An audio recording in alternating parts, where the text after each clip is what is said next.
Hi, I'm Dr. Justin Esarey, and this is the first week of nonparametric models and machine learning. This week we're going to talk about basic concepts and methods of nonparametric inference. And the first thing I want to talk about is what makes a nonparametric model nonparametric. That is to say, what's special about the study of nonparametric models that distinguishes it from other things you might have studied in other statistics classes. The main distinction I want to focus on is that parametric models presume a strong functional linkage between the variables of interest. Oops.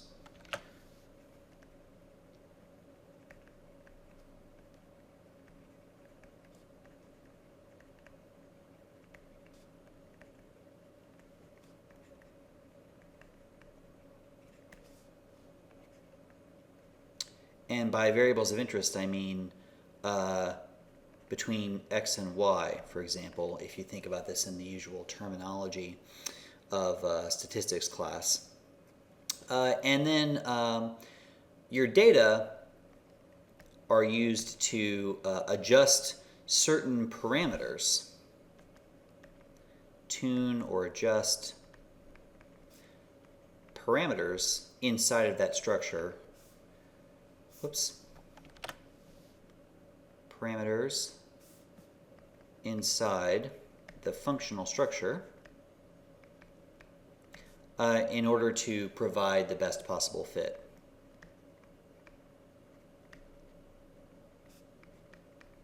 And that is indeed where the term parametric comes from, because we have parameters that we're choosing in a parametric model instead of, for example, choosing different functions.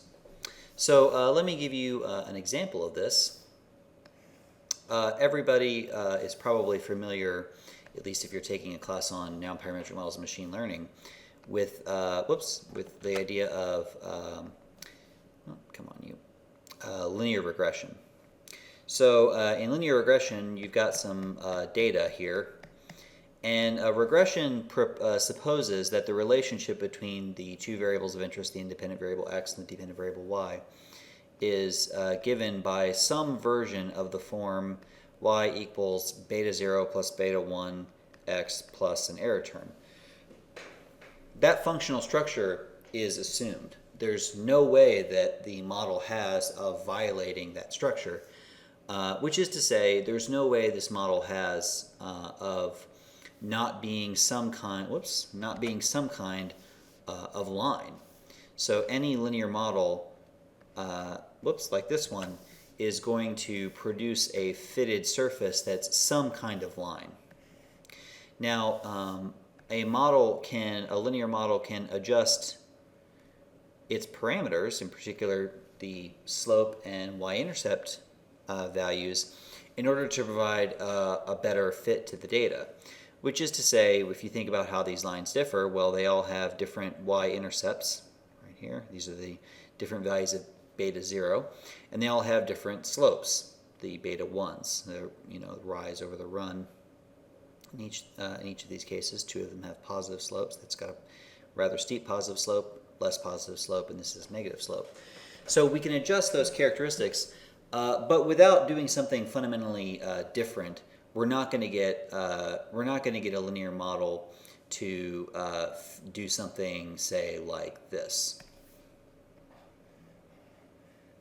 Now, technically speaking, through linear polynomial approximation, Taylor series approximation, you can force a linear regression to assume complex forms, but ultimately it's always going to be an approximation, and the sort of natural form is aligned. Another example of a parametric model is the probit. So again, let's actually make it blue. Come here. We're going to assume x, and in this case, the y variable will be binary, so there's going to be a 0 or a 1 value, are the only values it can take on. And so the data might look something like this. And the probit model takes the form probability that y equals 1 is given by the cumulative normal density with a mean given by some kind of linear relationship like beta 0 plus beta 1x. A probit, because of its functional linkage to the normal cumulative density function, always wants to fit, I'll make it green to keep consistent, always wants to fit some kind of sigmoid function like that. So these can look a little different. You know, we can maybe get like this, and it could go like that. In fact, you can even force it to do something like this, sort of quasi-approximate a line. But it has limitations that are built into its functional structure. And again, we change those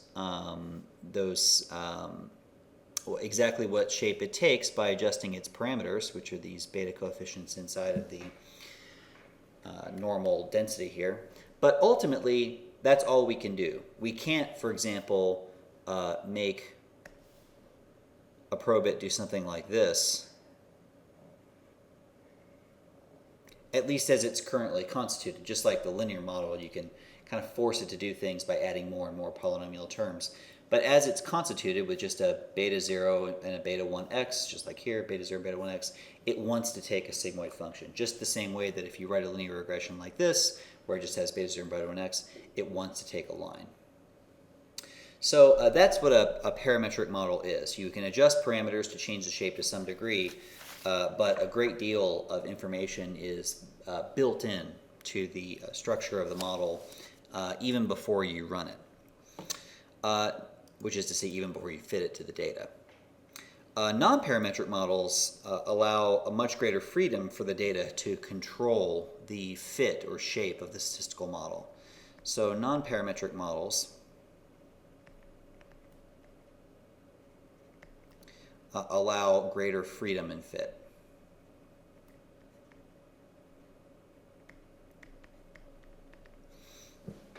They often don't have adjustable parameters. Sometimes they do, sometimes usually they don't. They're more complicated than just having parameter adjustments.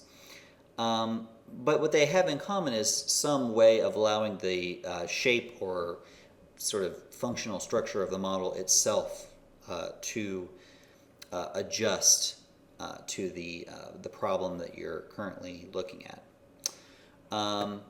So what I want to do now is talk about one particular comparison between parametric and non-parametric models, specifically applied to the idea of estimating a probability density based on empirical data that you've collected. So let's take a look at that example. So kernel density estimation is one of the non-parametric techniques we're going to talk about. But I want to start about talking about the parametric version of kernel density estimation, or at least a parametric way of trying to estimate a density. And before I even talk about that, I just want to talk about the problem that you're attacking. So imagine I've got a variable x. That x has, a bunch of values associated, 1, 5, 4, 3, blah, blah, blah, blah, a bunch of values. And what I want to do is I want to I want to recover from this empirical data I have, from the sample, a probability density function, f of x. And, if we think about what that looks like, you might imagine it looking a little something like this, where, you've got some kind of empirical density function. This is the density on the y-axis, x is on the x-axis, and it just tells you, the probability of any particular x appearing in a random draw of x. X is obviously a random variable. So usually we think about when we draw random number variables, we go from the density to the sample, right? We start with a density and we draw random numbers from that. We want to go from the sample and estimate the density. That's the task at hand. So there is a parametric way. I'm sure there's more than one, but I'm just going to lay out a very simple parametric way of doing this. What we could do is, for example, we could assume that x is normally distributed.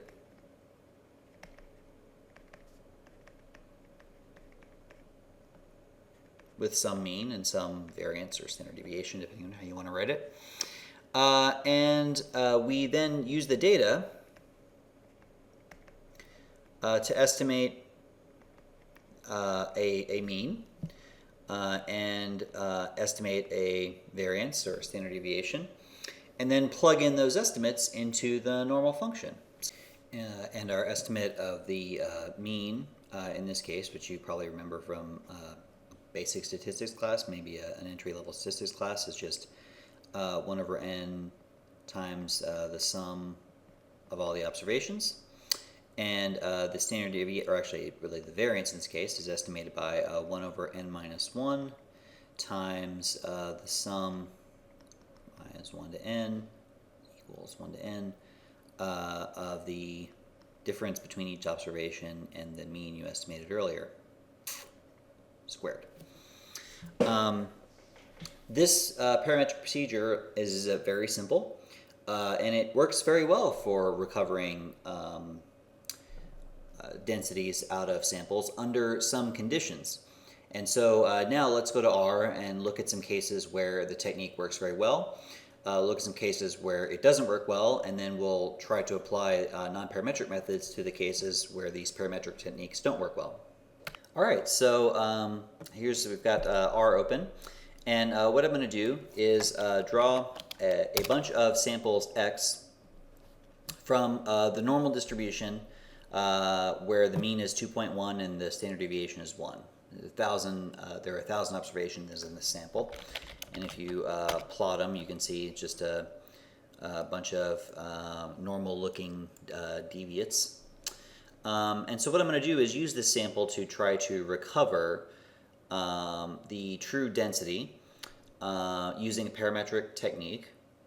And it's going to work well because I'm going to use the true density from which this sample was drawn.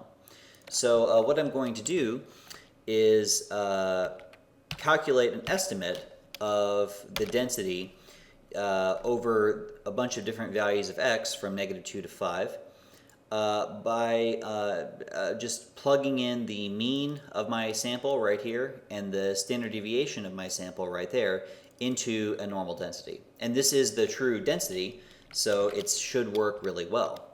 Then I'm going to compare that to the true density. This is dnorm over these values of x, the x dot test here. And I'm going to set the true mean and the true standard deviation. And the first thing I'm going to do is plot the bias, or just the distance between the true and fitted values between my parametric approximation and the true density. And as you can see, the bias is very, very, very small, which makes sense because we have a correctly specified parametric model here. You can see this a little more if, actually I need to expand this out a little bit. Maybe I'll add in ylem equals c 0.5 so that the legend doesn't cross over. Yeah, need to go a little higher. That's a little too high.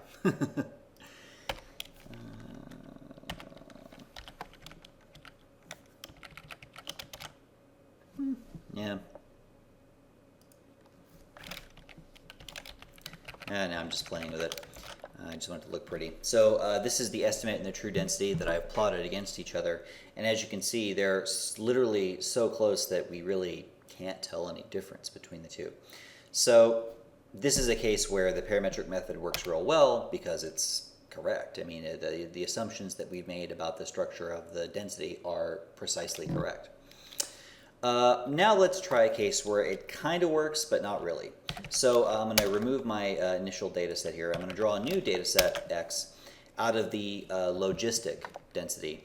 And the logistic density is very, very similar to the normal density.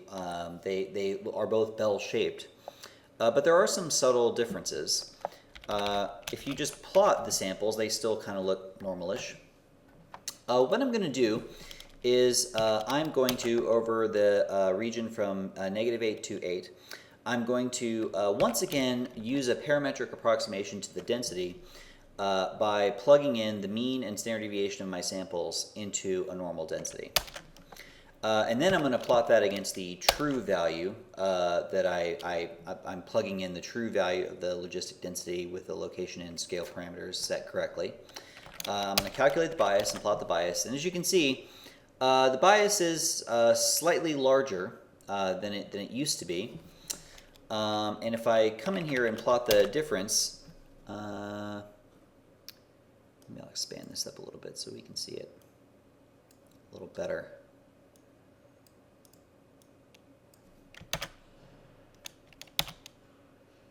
Oops, wrong one. Here we go.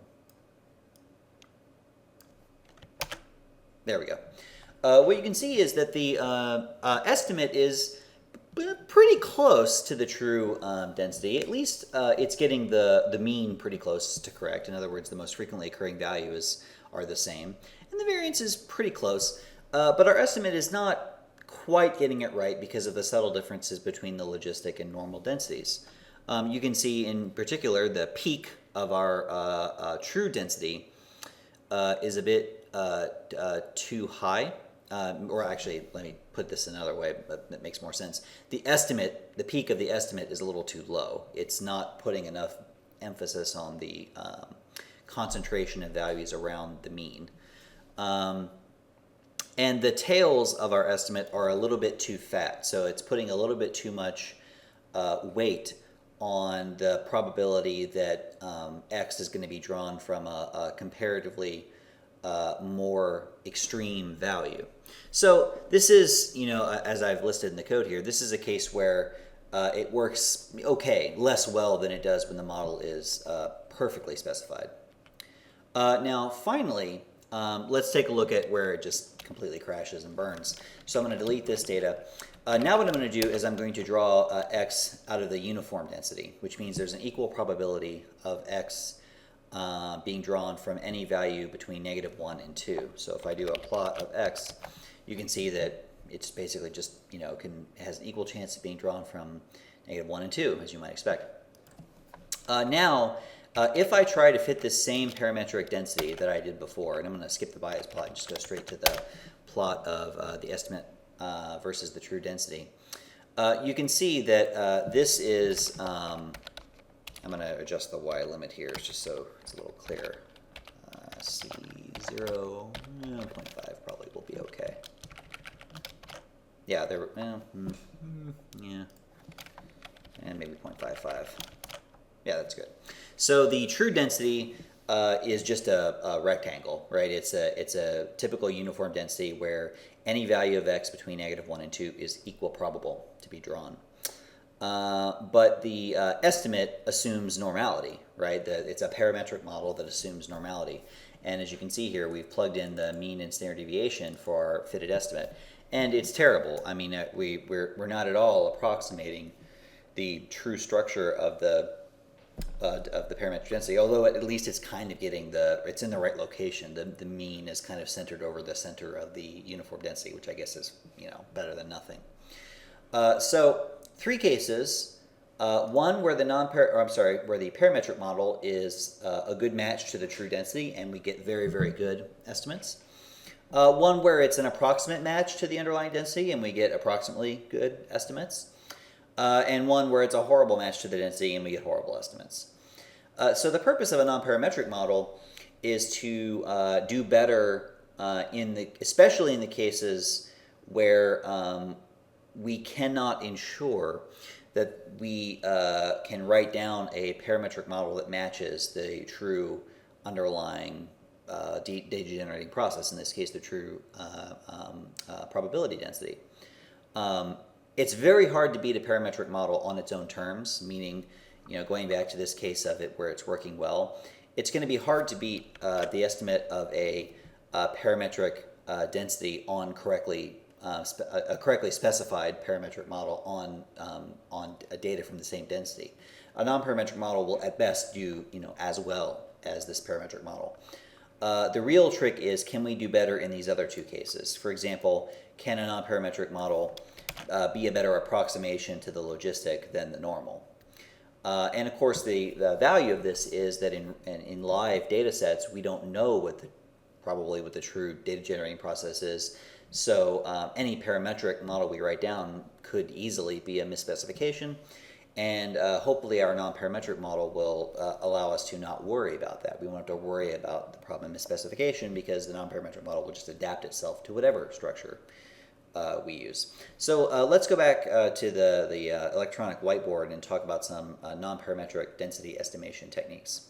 So a non-parametric model of a probability density doesn't have to be anything complicated. In fact, non-parametric models in general don't have to be anything complicated.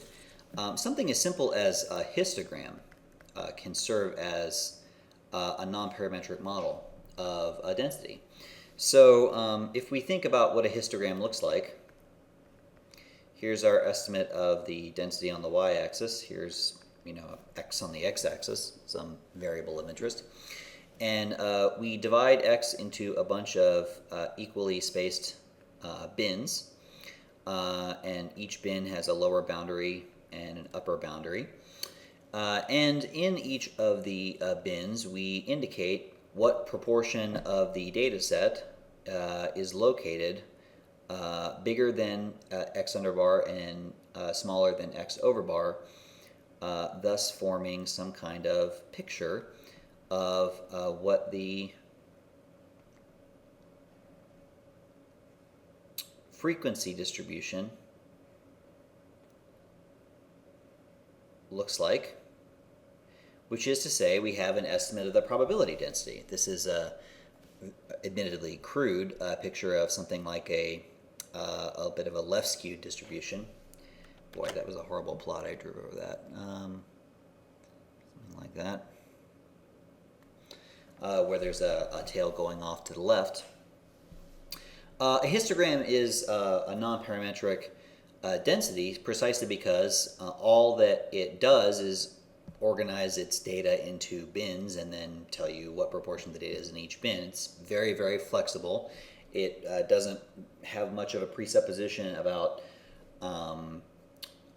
how the data is shaped, other than we expect the frequency distribution of a data point to be related closely to the points in x that are near it. So for example, the reason this makes sense is because we expect the frequency of that point on x to be very close to that point on x.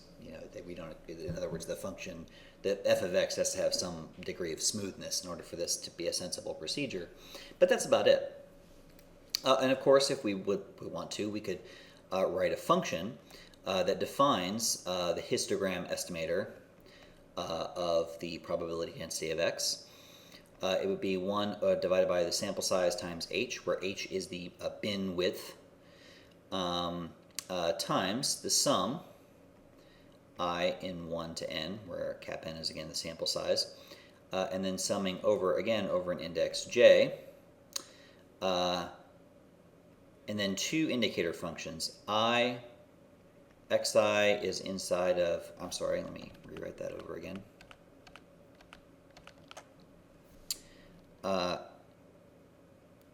Cap xi is inside of bin j times x is in, actually I want to rewrite this a little bit.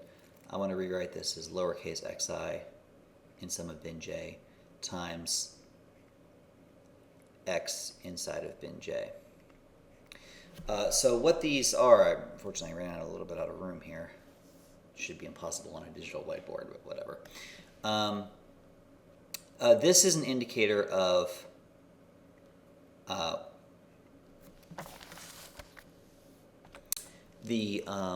whether the observation x sub I is in Bj.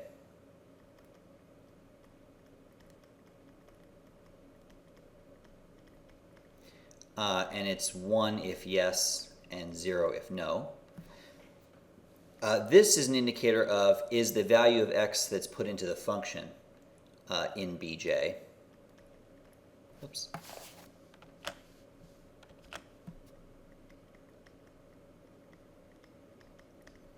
And again, it equals 1 if yes and equals 0 if no. And what you can see here is that it sums up over all the possible bins and also all the possible observations. But when we calculate the density estimate, all of those indicators will go to 0 except the indicators corresponding to the bar in question. Let me explain this a little better. So suppose we're calculating this estimate of this histogram estimate of the density, and we want to calculate it. I'm going to change at, say, that point right there, at that x. Okay, we'll call that x sub 0. So we're going to put x sub 0 into this function. So what's going to happen is, first of all, I of x in bj is going to be 0 for that bin, and for that bin, and that bin, and that bin, and that bin. That immediately gets rid of all those observations. So there's only one bin left. It's the one where x sub 0 was located. Anywhere between those 2 points there would have been that particular bin. So that goes to 0 for everything except the bin we're interested in. Then this other bit here is 0 for every observation except the ones that are actually in this bin. So the data that were used to form this histogram estimate, you can think of, there being lots of data points scattered along this axis. The only ones we're going to count in this sum are the ones that are in this bin, which is to say the ones in this range, right? Oh, thanks, I wanted to erase that. The ones that are in this bin right here between those two boundaries. So those all go to 0 except for the observations that are inside the relevant bin. So what you end up with at the end of the procedure is 1 over n times the bin width times the number of observations in bin j. That's our frequency estimate for x. That's kind of what you end up with in practical terms. That's really all there is to it. I'll make a note here that h is the bin. Oops. That h is the bin width, and that cap n is the sample size. But that's really all there is to this, nonparametric estimate. So not really that complicated, but very flexible. So the advantage of a histogram, or one advantage of a histogram, move this down a little bit, is that it can easily accommodate density functions that have lots of different shapes. There's nothing, as we mentioned before, that says anything about normality or any other structure, and that that works really well for approximating these functions. Now the problem a problem that histograms have is that they assume a constant density. They estimate a constant density for all x's inside of these bins. And so what we might want to do instead is maybe say, what happens if we shrink those bins down to 0? In other words, imagine taking some density estimator, and we start off with some pretty crude histogram type estimates like that, and then we start narrowing the bins. So we say, okay, well, maybe we'll do twice as many bins as that, and that'll enable us to get a much finer grained estimate of what's going on here, like that. And we just keep shrinking and shrinking and shrinking down, and the ultimate goal is to shrink it down so that you eventually get to something like this, a smooth estimate of f of x. The problem with this is, well, we don't have an infinite supply of data. We have a fixed sample size, 1,000 or whatever it might be. And because we have a fixed sample size, as we shrink that bin down, down, down, down, narrower and narrower, eventually there'll be no data at all in the bin. And so when you start shrinking that bin really, really fine, what you're going to end up with is a very rough estimate. You're going to get a histogram that really, really narrow bars, and it's not going to make a lot of sense, and it's going to be hard to read, and it's going to be very noisy. So I don't know if what I just drew made sense, but what I was trying to do is say, if you put f of x up here and x here, and you started to shrink h really, really small, you're going to get very, very narrow bars. They're going to be all over the place, and they're going to be very noisy. But what we can do instead is we can use the idea of a kernel density estimate to approximate this. And a kernel density estimator is a nonparametric estimator of density, and it sort of tries to approximate the idea of taking a histogram and shrinking the bins down really, really small, but then doing a little something extra to overcome this data limitation problem. And what I have here is a plot from one of the textbooks, which, hold on a second here. I must have put it away. Here we go. This is a diagram from Hartle, Mueller, Sperlich, and Werwatz. And what you can see here is how the kernel density estimator works. So you can imagine that each one of these plus signs is a data point. There are a very small number of data points in this case. And we've got here on the y-axis is our estimate of the density, and then we've got the data x right here on the x-axis. What we're going to do to construct a kernel density estimate is if we're, say, estimating the density at, let's say, this point right here. Okay, so that's our x0. What we're going to do, there's no data at that point. You can see there's no data right there. But what we'll do is we'll create a sort of weighted average of the points that are nearby to that point. So this point is kind of close, and these 3 points are kind of close. So what we'll do is we'll sort of say, well, there's some points near there, and if we kind of average them together and count them as being in this bin, we can estimate a density. So as you can see, what's happening here is for each point in the model, we're overlaying on top of that what's called a kernel. This is a weighting function that is going to serve as the basis for the weighted average that we're going to construct of the points nearby to this point. And then what the kernel density estimator does is it says, okay, take the average, it should be a capital N, sorry.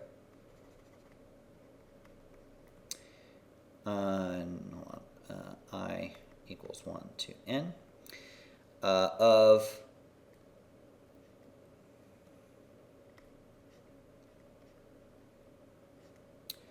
this kernel weighted, basically of the kernel function.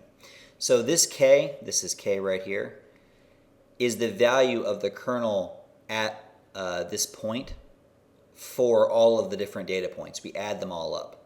So for example, if I'm constructing the what's the estimated kernel density of x at this particular point right here? Well, in order to calculate that, I construct an average of that point, and that point, and also, as you can see right down here, that point, for all of the points that are nearby, that are close to it. So we're basically constructing a weighted average of 4 points here. 1, 2, 3, 4, and that serves as our estimate of the frequency. So it's really nothing more complicated than a weighted average of points that are close to that point that we're going to count as, in some sense, being in that bin, in the bin that's centered on x sub 0. And in order to make this work, we have to specify that the integral of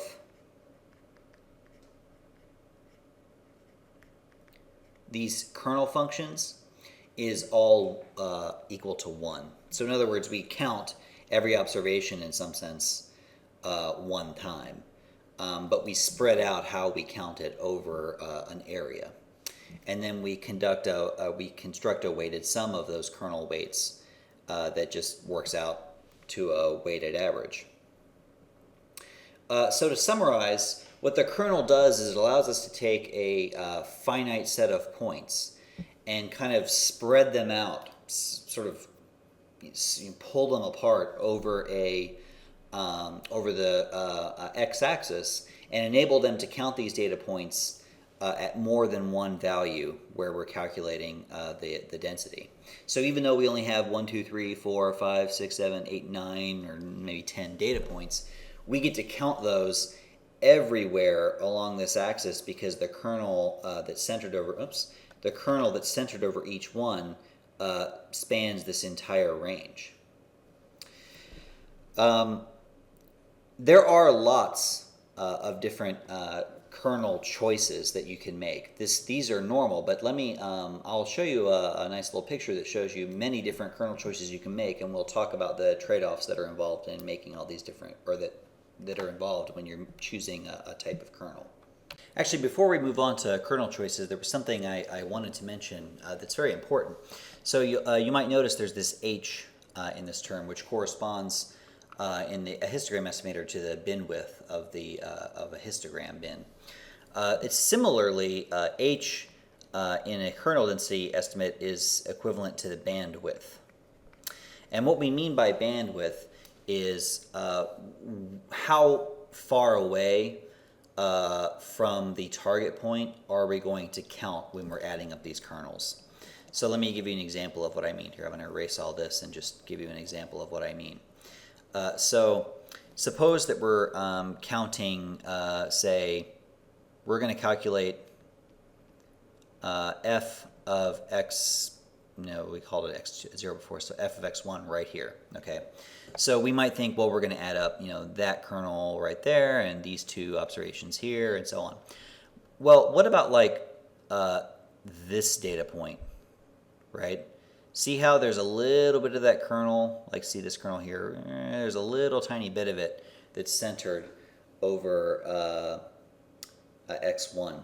Do we count that or not? Well, we might, but it's common to set a cutoff, a bandwidth, beyond which we do not count the kernels. So for example, we might say, centered over x1 here, we're going to set a bandwidth of, this is about 1.5.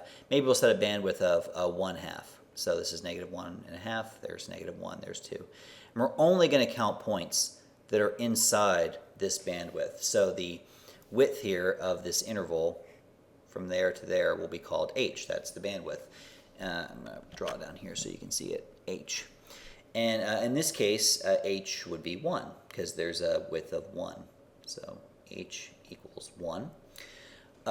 And so that means that this point would not be counted in our kernel density estimate because it's outside the bandwidth. We just count it as having 0 weight.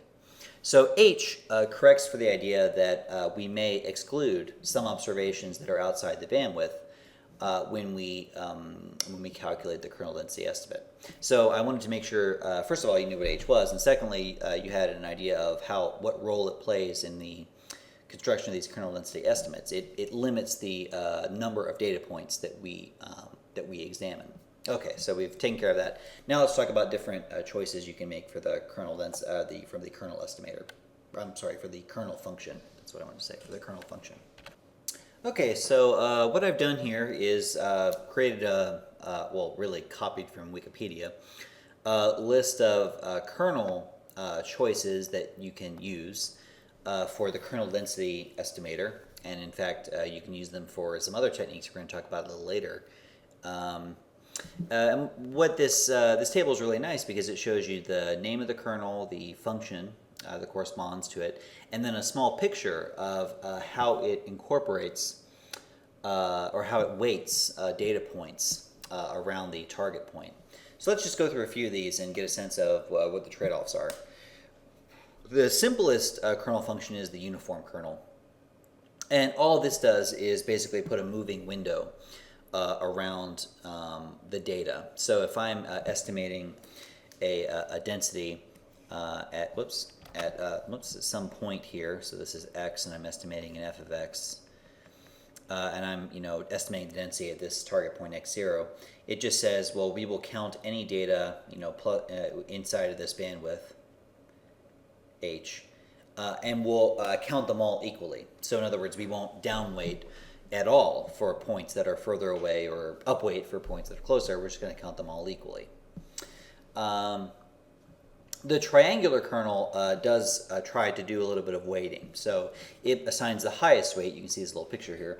It assigns the highest weight to points, data points that are right on top of the target point. So you can imagine, coming back to my little diagram over here, like that, that's the kernel. It gives the highest weight to points that are right on top of x0, and then gradually declines as you get further and further away from the target point. The Apachnikov kernel does a similar thing to the triangular kernel, except it's sort of rounded. So it doesn't drop off linearly. It sort of assigns a marginally declining weight as you get further and further away, and eventually declines to 0 weight. The quartic, tri-weight, and Gaussian, I'm going to just bam, bam, bam. They're all sort of similar in the sense that they're all bell-shaped, which is to say they assign the majority of weight to points that are very close to the target point. Then it drops off dramatically, but then points that are further away, it tapers back off, so it starts to sort of weight points that are further away more equally. The logistic is very similar. The cosine weight is quite similar to the Apachnikov weight. So all of these kernels accomplish the same thing in the sense that they all represent some way of aggregating data points that are around a certain target point that we're estimating a density for into a density estimate. But they make different choices about how to incorporate that information into the estimate. Some of them sort of count all the data equally, but most of them make the choice that data that's closer to the target will get a more prominent weight, which just represents the basic idea that if I'm trying to estimate the density at a particular point, the most relevant data is the data that's right around that point, and the further away you get, the less relevant it gets. The specific trade-off, in other words, should I use a Apachnikov or a quartic or Gaussian or whatever, basically depends on, it can vary from application to application, and it depends in some sense on the distribution of the underlying data set. And we can talk a little bit about how one might decide to choose a kernel a little later. In fact, you can relate it in some sense to the choice of, bandwidth. H is also something we have to choose. And a little later, we're going to talk about how to select bandwidth, and you can also use similar ideas to choose a kernel if you want to. The bandwidth, much like the choice of kernel, is a choice of how do we incorporate the information around the data point into our estimate. The wider we make the bandwidth, the more we're saying data that's far away from the target matters. The narrower we make the bandwidth, the more we're saying only the most local data matters. And as you might expect, generally speaking, the narrower we make the bandwidth, the more sensitive the estimator will be to variations in the data, but also the noisier the estimate will be. So there's this sort of noisiness sensitivity trade-off that happens both in the choice of the kernels and also in the choice of the bandwidth in terms of formulating estimates. So I think the clearest way to explain this trade-off is just to show you in R some densities and some estimates of those densities, making different choices about the kernel type and the bandwidth. And you can see this trade-off in action. So let's take a look at R. All right, so let's take a look at some density estimation, non-parametric density estimation procedures. And what I'm going to do is use a normal mixture distribution, which basically just means the density of x is going to be a combination of two different normal densities. And you can see here I've got the true density. I'm plotting for a range of x from -2 to 5. And the true density is just 1/2 times the first density here, normal density with mean of 1 and standard deviation of 1/2, and 1/2 times the second normal density, that's this bit right here, which is just a normal density with a mean of 2.75 and a standard deviation of 1/2. And if you want, I can plot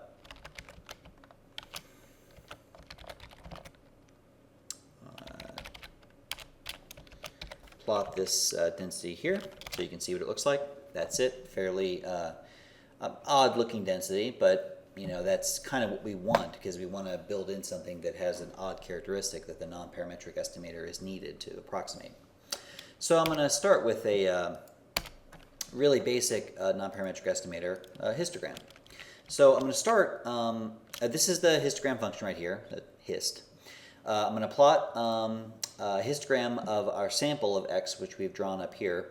This sample of x it comes out of the mixture density, and there are 500 draws from the first part of the mixture and 500 draws from the second part of the mixture, which means the combined sample comes out of both parts, which is to say this is as if we took x with a half a chance of coming out of the first normal, half a chance of coming out of the second normal. So if I plot a histogram of these data that I draw, and I only create 6 bins, 1, 2, 3, 4, 5, 6, you can see it kind of looks like a big lump. I don't see the division of the two parts of the density. Whoops. Let me just plot, that's the true density I've overlaid on top there.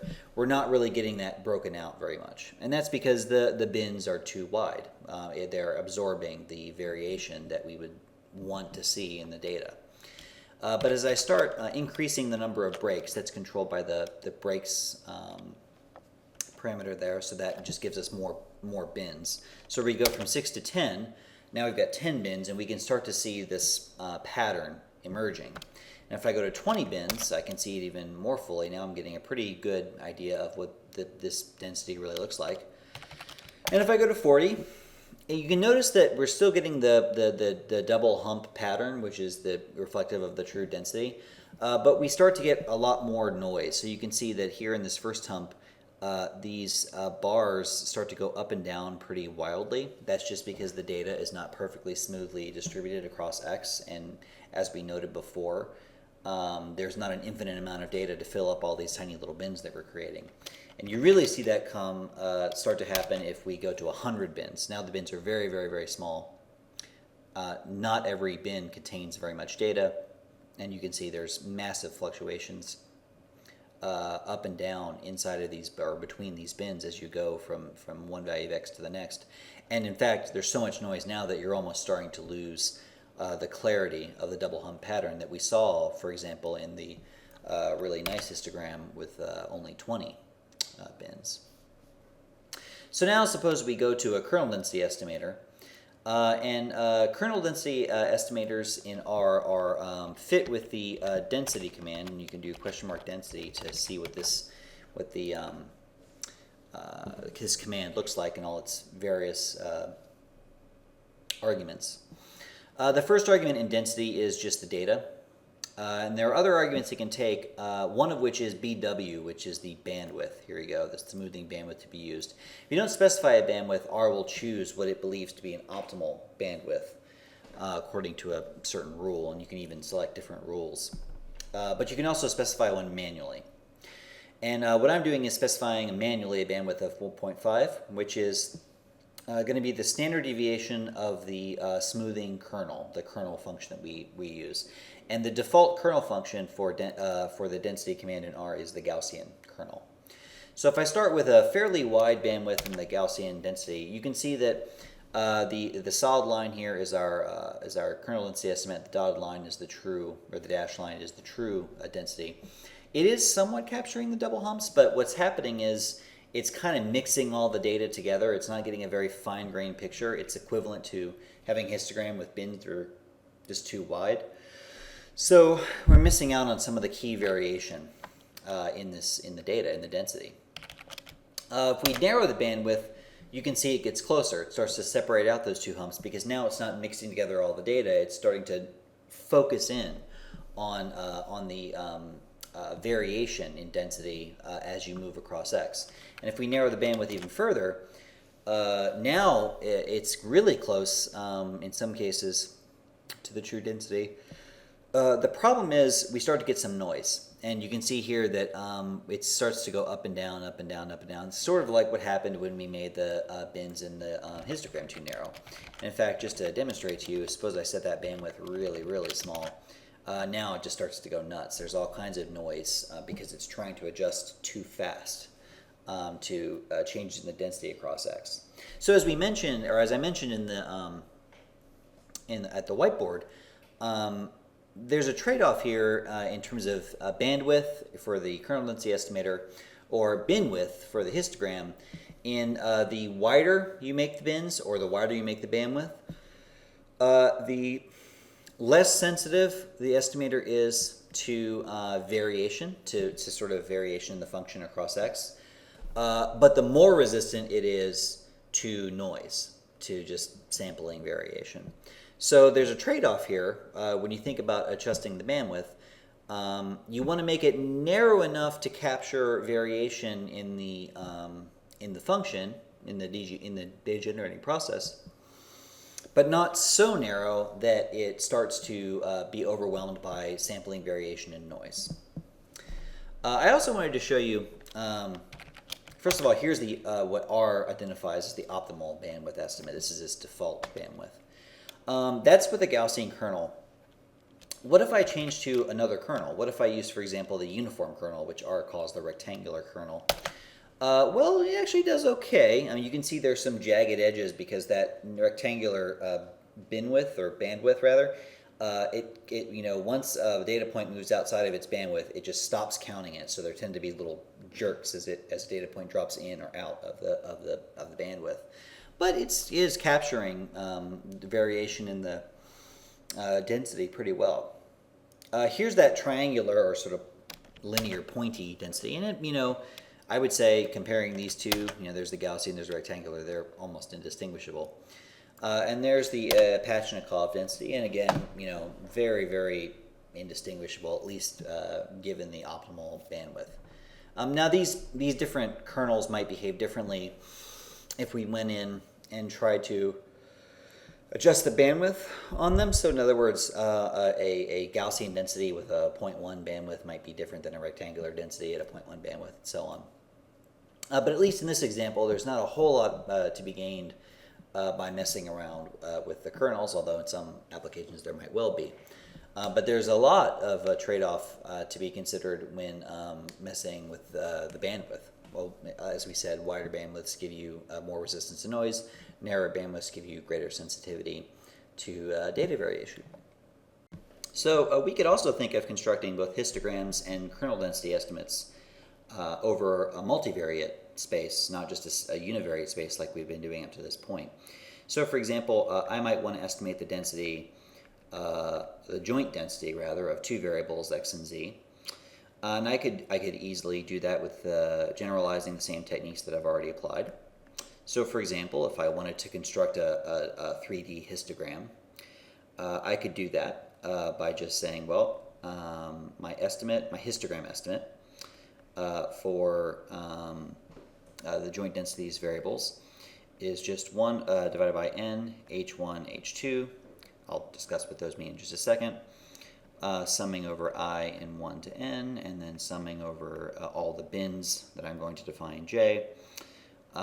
Indicator function for whether x, I, and z, I are in a particular bin j. And then an indicator for whether the target value xz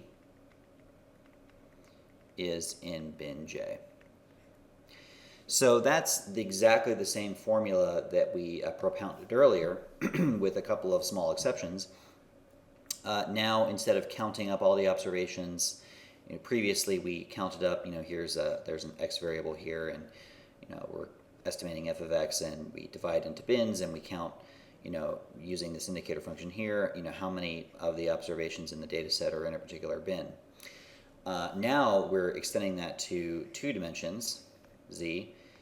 We're defining bins in both directions. H1 is the, whoops, let me change that a bit. H1 is the bin width in 1 dimension. So, for example, for x, H2 is the bin width in the other direction. So for example, Z here. And what happens is the bins, if you sort of trace them out like this across the space of X and Z, define squares.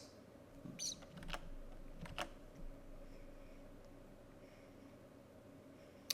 And so instead of a bin being just a division along one dimension, it now is a division in both dimensions, and so each bin occupies an area. In this case, a square. So there's one bin right there that I've just shaded in from a three-dimensional perspective. And of course, if in a three-dimensional, three-dimensional estimate, we're now looking at the joint density of X and Z together. So that's that bit. And then this indicator bit here just says, well, for our target point, so if we're estimating the density, say, right here, that implies a value of X and a value of Z. Whoops. Like that. And thus, we're only going to estimate the frequency for this point using the data observations that are inside of this square bin defined right here. That bin right there. So it's exactly the same formula as before, just with a really a slight extension into the three-dimensional space. Kernel density estimates can be similarly extended into multiple dimensions. For kernel density estimation using a bandwidth h, and we're going to presume the same bandwidth in every dimension. So I'm going to actually write this as a bunch of variables, x1, x2 into xn, so we're generalizing this into n-dimensional space. The kernel density estimate is 1 divided by the sample size times the sum of I1 to n, divided by, or times 1 over 1 over h to the mth power. So m, actually this should be xm, I'm sorry, I read that wrong. So m is the number of variables that over which we're estimating the joint density.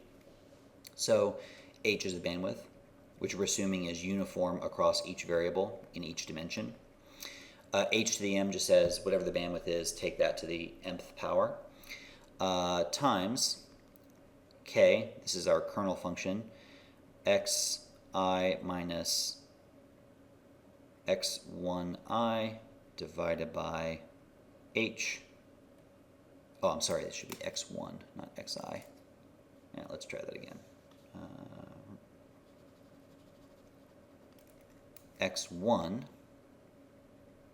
divided by x1i over h, x2 minus x2i over h, and so on up to xm minus xmi over h. So what we've done is we've created the same formula that we had before. The main change being now we have to account for multiple dimensions in our bandwidth, which is why we raise h to the nth power, and we also have to allow for a multivariate kernel. So before, in one dimension, we had a kernel that looked like this. For example, here's x. We're estimating f of x. We've got a bunch of observations on the x-axis here. And if we're targeting f of x at a certain point, we look at, okay, adding up a weighted sum of all these different points. So, okay, where these 2 points get this, and this point over here gets a very low weight, this point out here probably gets no weight because it's outside of the bandwidth. We calculate a weighted average of these things, and we are able to form some kind of, joint density like that. But now we have multiple dimensions. So we've got, for example, another dimension out here, z, that we're trying to calculate, or over which we're trying to calculate the density. So what I have to do is I have to, first of all, I have to recognize that these points, these data points that I've constructed are going to be in 2 dimensions now, not just 1 dimension. So I'm going to have data points that are sort of scattered throughout the space like this. And then when I go to construct my density estimate, which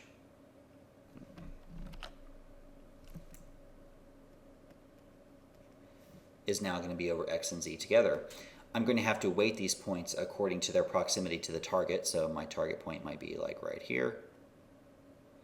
And what I want to do is say, okay, well, I'm going to weight these points according to their Euclidean distance from all the data points, weight them according to the Euclidean distance from the target. And I do that using, for example, a multivariate normal density. A Gaussian density would be one possible option. So you can think about drawing out level curves of that density like that. If I were to construct this density in 3 dimensions, it's going to be hard to draw this, but I'll try. You can imagine there being sort of a hump shape here.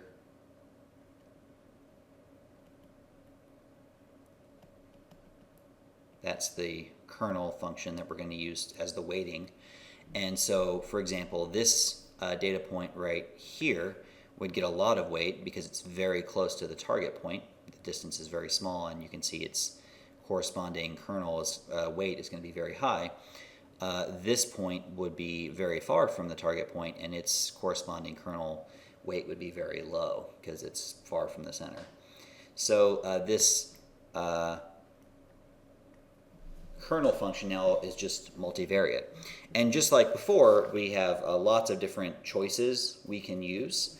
The one I'm trying to illustrate here is the multivariate normal, something like this.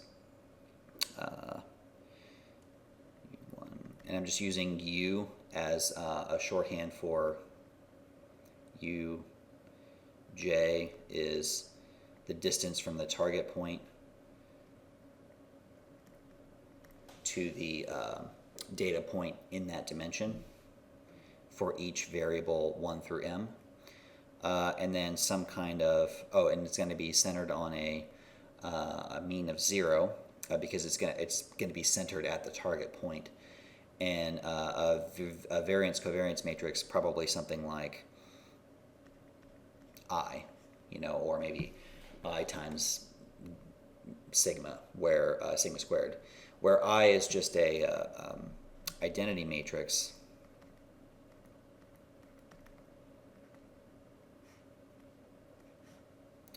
And what this does is signify that the weighting that we're going to use weights all the dimensions equally. In other words, it doesn't account for, there's no correlation among the dimensions when we construct the weighting. We're treating distances in any direction as being weighted equally in terms of its contribution to the target point. You don't have to do that, but that's a fairly common thing to do. And I should actually note here, I wrote this slightly wrong. Really, if I'm abbreviating UI here, UIJ, I should really abbreviate this, or UI rather. I should really write this as UJ, sorry. I should write this as xj minus xij divided by h, where h is the bandwidth. You have to include that bandwidth. So the argument that goes in the kernel density, or the kernel weight here, is equal to the distance between the target point. This is the target point in the j dimension. That's each data point in the sample from which you're estimating the kernel density, and then this is the bandwidth. So, for example, if I'm estimating this density right here, this xj, might be, let's say it's the x dimension. That this argument is going to be where am I on this axis, or on this axis right here. So that would be my value of xj if I was thinking about this formula. Xij depends on which data point for which we're calculating the particular weight. So if I was calculating the weight for like that point right there, that would be my value of xij. And then h is simply the bandwidth that we've established for our kernel density. So if we've set a bandwidth, say, of 2, where we're only considering observations that are within a distance of 2 from the target point, then 2 goes in that. And that just depends on basically where we've established the cutoff. And so you can think of the bandwidth as being, well, there's my center target point, right, that blue point right there. I just draw a box around that where, say, each distance, this side is length 2, and that side is length 2, and there's my bandwidth, and I only count data points inside that square when I'm calculating the kernel weight. So it's no different in principle than calculating a univariate density. The only additional complications are we have to think of bandwidth in 2 dimensions, and we have to create a kernel weighting function that accounts or that sort of weights observations in those 2 dimensions, or more than 2 dimensions if we're doing more than a more than 2-dimensional kernel estimate. Let me show you an example of how to. We'll stay in the 2-dimensional space, and I'll show you how to estimate a 2-dimensional density, both using histograms and also using using histograms and using kernel densities in R. And then I want to talk a little bit about the limitations of this technique as you increase the number of dimensions higher and higher. All right, let me show you some multidimensional estimation techniques in R.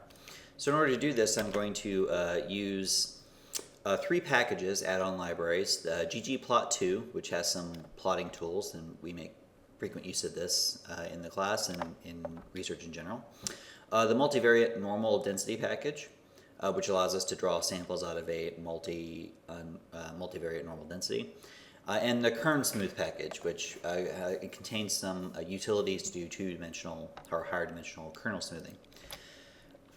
In addition, I'm going to set the seed here to be something simple so that if you run this code on your own, you'll get the exact same results we get. All right, so the first thing I'm going to do is generate correlated multivariate normal data. Actually, I should be able to do that. So this is the data set I've drawn. It's 1,000 samples out of a correlated multivariate normal distribution. The mean value in each dimension, V1 and V2, or X and Z if you like, is 1 and 1. That's the mean. And these things are correlated at 0.3. So actually, their covariance is 0.3. So there's some degree of correlation between X and Z, but not completely. It's not totally correlated. All right, so what I'm going to do first is show you a 2-dimensional histogram. A ggplot allows us, this is from the ggplot2 package, allows us to create a histogram. First I'll show you what it looks like, and then I'll just talk a little bit about how we made it. This is, actually one thing I want to do is I want to change the variable labels so that they're not V1 and V2. I want them to be X and Z. That should do it. Yes, there we go. So, right. So this is just a 2-dimensional histogram of X and Z. And of course, normally when we think of histograms, we think of the variable whose density we're estimating being on the x-axis and then the density being on the y-axis. But now we've got 2 variables whose density we're estimating jointly. And there's a 3rd dimension that corresponds to the density. A 3D histogram is it literally is a 3D bar chart. It's going to be very odd to look at. You're going to have to move it around to look at it. So what ggplot does instead of trying to plot that in 3D is it plots a 2D plot with X and Z, the 2 variables whose density we're estimating on each of the axes. And then it colors or shades each block, each bin, which you'll notice all these bins are squares. It shades each bin according to how many observations are inside of it. So the lightest colored bins here have a little over 20 observations or data points inside the bin. These darker color points have fewer, and then the darkest color, these are single observations. There's 1 observation in that bin, 1 observation in that bin, one observation in that bin. And you can literally see the shape of the bins because of some of these outlying points here. They are squares. Each bin is a square. So you recover from the sample the idea that, hey, these things are generally correlated with one another. In fact, you can go back and there's the actual data points. And you can see, oh, these things are positively correlated with one another. This is the shape of the distribution. We've recovered the shape of the distribution out of the data, roughly speaking, exactly as we would expect. So that's a two-dimensional histogram, pretty easy to make. How do we make that? Well, ggplot2 is really complicated to use. It's very powerful and it makes very pretty plots, but it can be annoying. So without comprehensively going into all of the ins and outs of using ggplot2, what I did was first I created a ggplot object using my data, and you can see I actually saved this data as a data frame. So this is actually, if you were to open up X by clicking on this thing, you'd see there are two variables, each one corresponds to an observation. So this is actually a small data set that I've created. So I'm literally putting the data set into the ggplot function as the first argument. And the second argument is a so-called aesthetic, which basically says how are these variables related to one another, or how do I want to plot them. So I want to plot V1 as the x-axis, I'm calling that x, and V2 as the z-axis, or I'm calling that z. Excuse me. So this just says I'm going to relate these two things together in some way, in an aesthetic way. And I put that into an object called P. P actually is the plot, and at this point, P is not very well defined. It's just sort of an abstract ggplot object. Then I add to P, you can see P plus, I add on what I want to actually plot. And what I want to actually plot is a two-dimensional histogram, stat-bind 2D, right? So if I were to ask, what is that?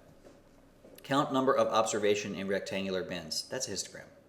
So we're going to count the number of observations in rectangular bins, and I'm going to use 20 bins. So that's the number of bins in the vertical and horizontal directions both. So I really got 20 times 20 bins in this particular plot. I'll go back to the plot here. I can make that bigger, I can make that smaller if I wanted, and the trade-offs would be basically the same as when I adjusted the bin width in a one-dimensional histogram plot. And then this plus labs thing just tells ggplot I want to change the text labels for the axes, and I want the x label to be x, and I want the y label here to be z. That's it. And then I have to tell it p. I have to call p in order to show it. That's it. That's all there is to this particular plot. Okay, so we've got our two-dimensional histogram. Looks pretty. It's very colorful. Now, let's try a two-dimensional kernel density estimate. And I'm actually going to show this in two different ways. The first is I'm going to use the BKDE2D, very lyrically named function from the Kern Smooth package. This computes a 2D bin kernel density estimate. And you can see by reading the help plot here, or the help text here, it uses a standard bivariate normal density, which is to say a unit normal density, the same one we had on the digital whiteboard a second ago. That's its kernel. That's what it's going to use. And I can set the bandwidth. In this case, I'm setting the bandwidth at 0.5. I can adjust that to be higher. I can adjust that to be smaller if I want. And the trade-offs of adjusting the bandwidth are exactly the same as in the one-dimensional kernel density estimate. Higher bandwidth means less susceptibility to noise, but also less sensitivity to variations in the function. In other words, changes in the density over the x and z axes. So I'm going to do a really simple estimate, plugging in, once again, x, my data frame. I can also plug it in as a two-column numeric matrix, right? But I believe it automatically corrects the data frame to a matrix in this case. And 0.5 is the bandwidth. So I plug that in. And now I need to plot it. And I'm going to plot it using the persp, or perspective plot function, which is a native plotting function in R. It's actually not in an external library. And what I do here is I'm plotting the outcome, or the final estimate out of the kernel density function. So if I look at BKE to D. Oh, BKDE to E.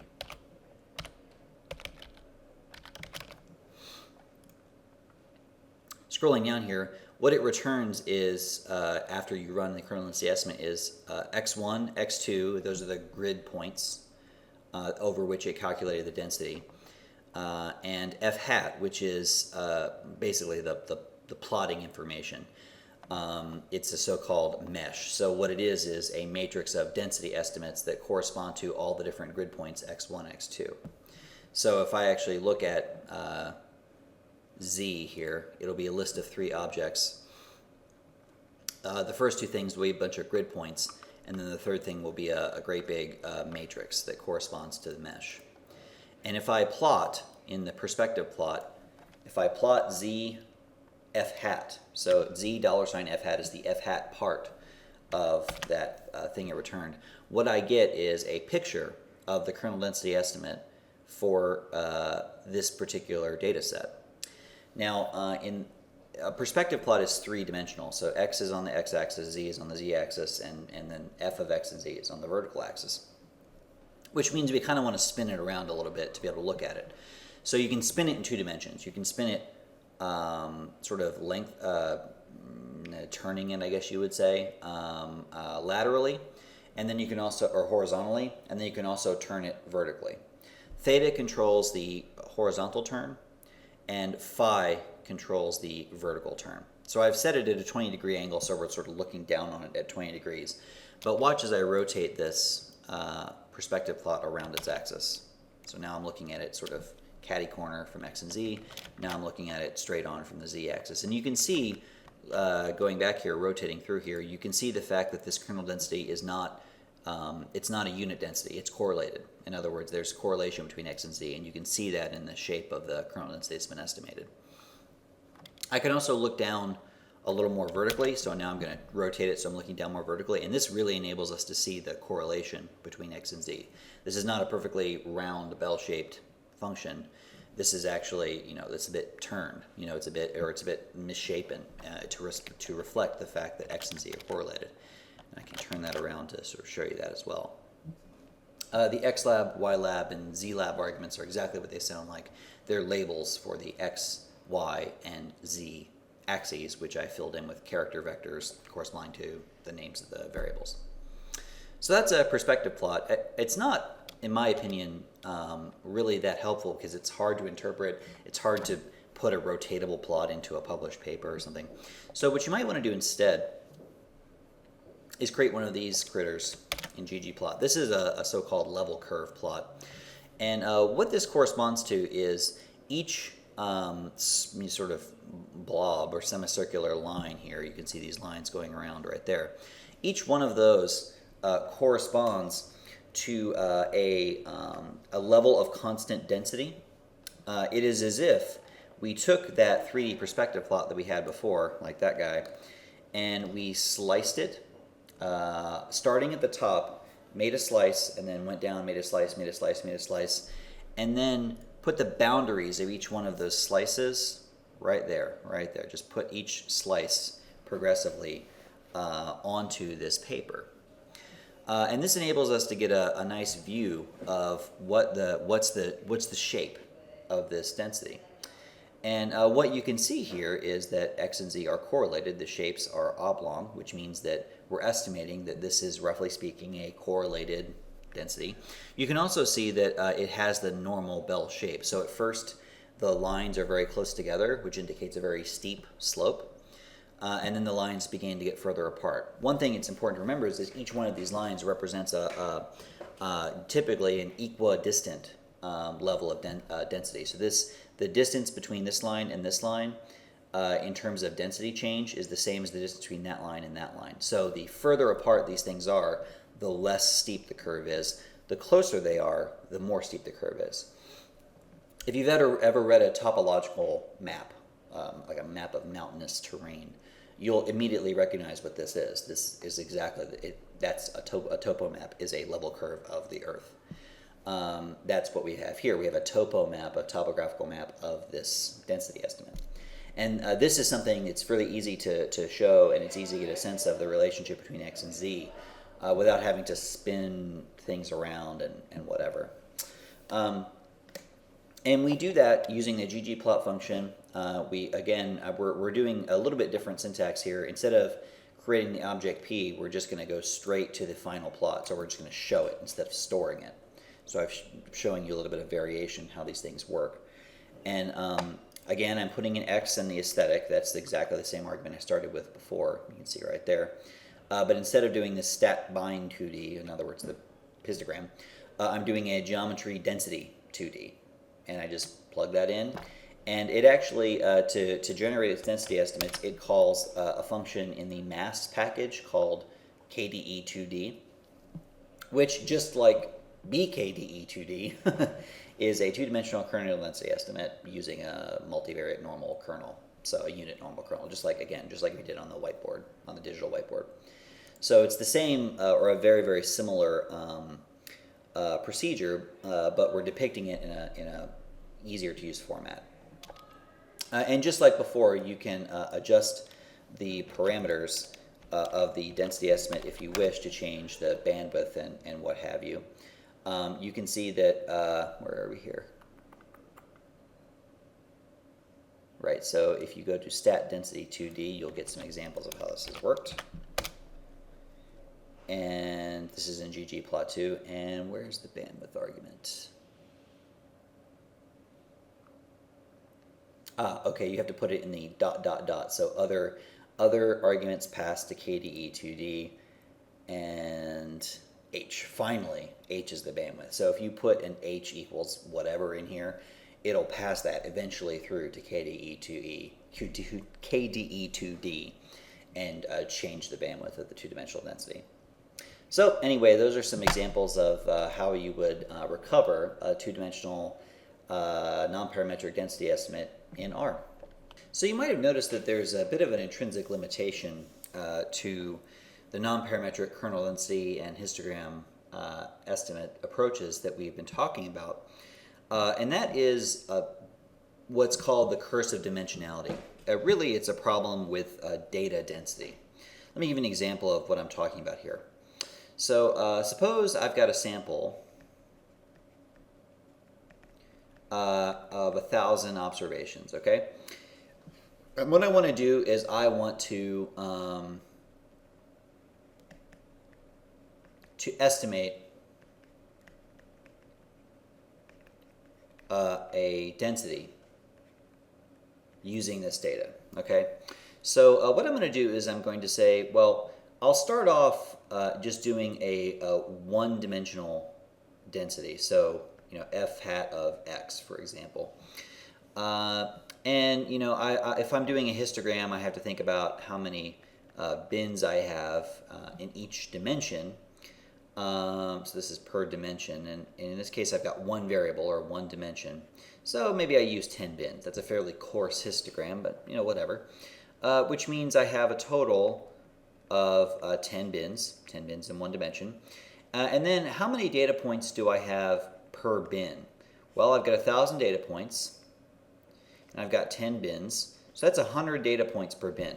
That's a very good estimate of the density for each bin. I've got a lot of information pertaining to each bin, so that's good. But now suppose I decide, well, I don't want to just estimate, this is like estimating f of x, f hat of x. Now I'm going to estimate f hat of x and z, so I've got two variables. Well, if I stick with the same number of bin cutoffs per dimension, now I've got 10 times 10 or 100 bins to fill, 100 of those squares from our earlier two-dimensional histogram estimate that we showed at R. And so now I've got 1,000 data points to fill 100 bins, and I've only got 10 observations per bin.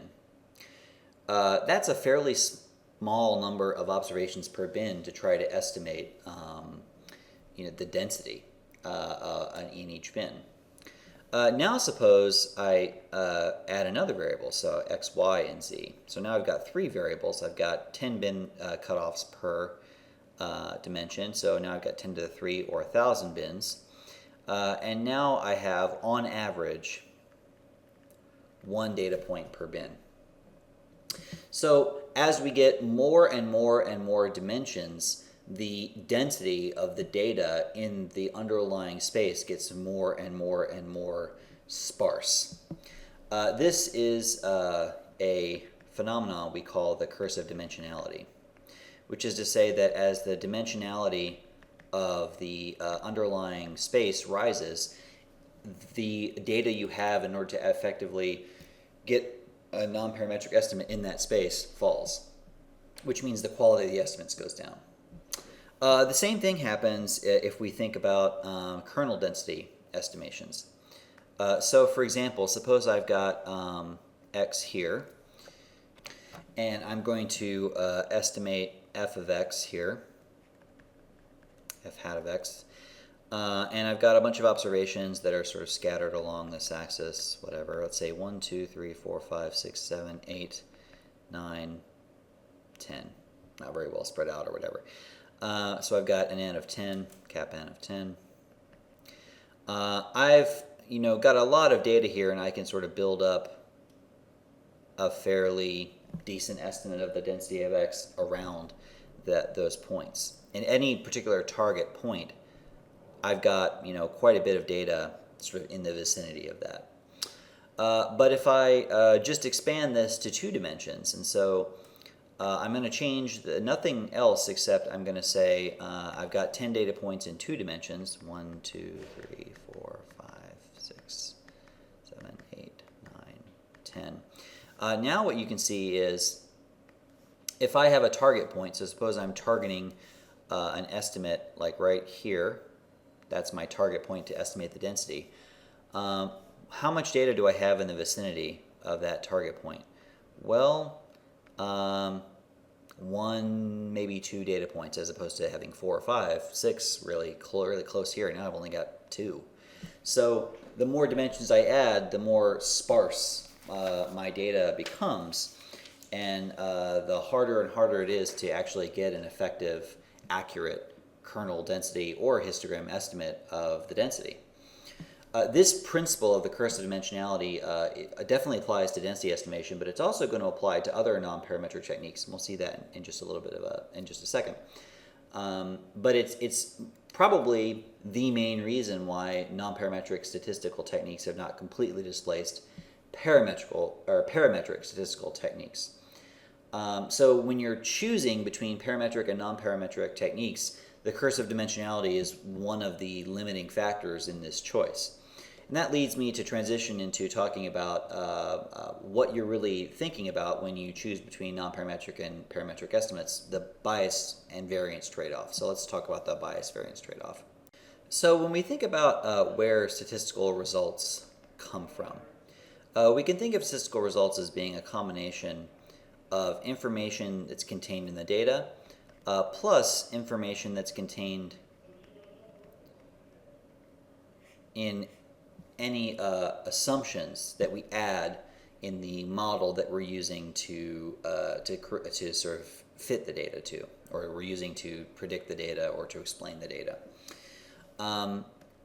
When choosing between parametric and non-parametric models, in a great measure what we're choosing is what sort of assumptions to make and how many of them to make. And generally speaking, it's fair to say that parametric models make more of these assumptions, and the assumptions they make are stronger. And so that information that you add into the parametric model filters into the results as it should, as it's supposed to. So the trade-off here in between parametric and non-parametric models is how many of these assumptions you wish to make. And the trade-off is that if the assumptions are totally correct,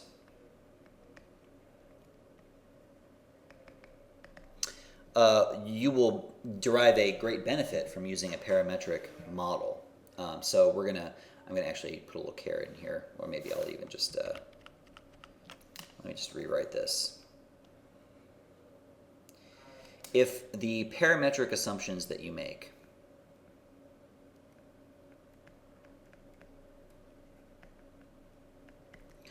are correct, which is to say they're a good match for the underlying data generating process, or DGP, then a parametric model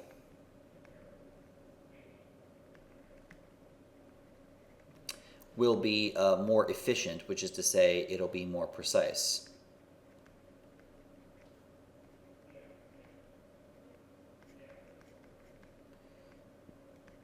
Which in practical terms means it'll have smaller confidence intervals compared to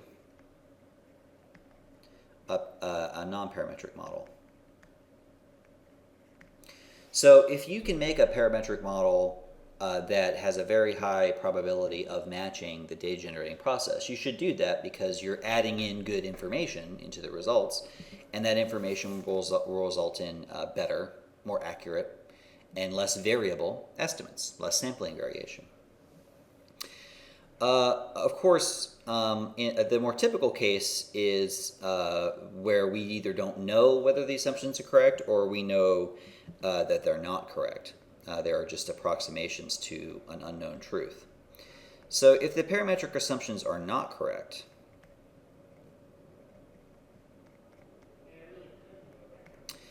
then what's going to happen is the parametric models will have some sort of bias. And this is a very general statement, which is to say it doesn't necessarily apply in every particular case, but it will apply in a lot of cases. It'll generally be biased, but will still remain lower variance. Which is a way of saying the parametric models will contain some wrong information because the assumptions are not quite right, but as a result of using that information, it'll come up with smaller confidence intervals. So that you'll have biased, less variable estimates. And so this leads to a sort of generalistic statement that by moving from parametric models to nonparametric models, you generally speaking are going to decrease bias but increase variance in your estimates.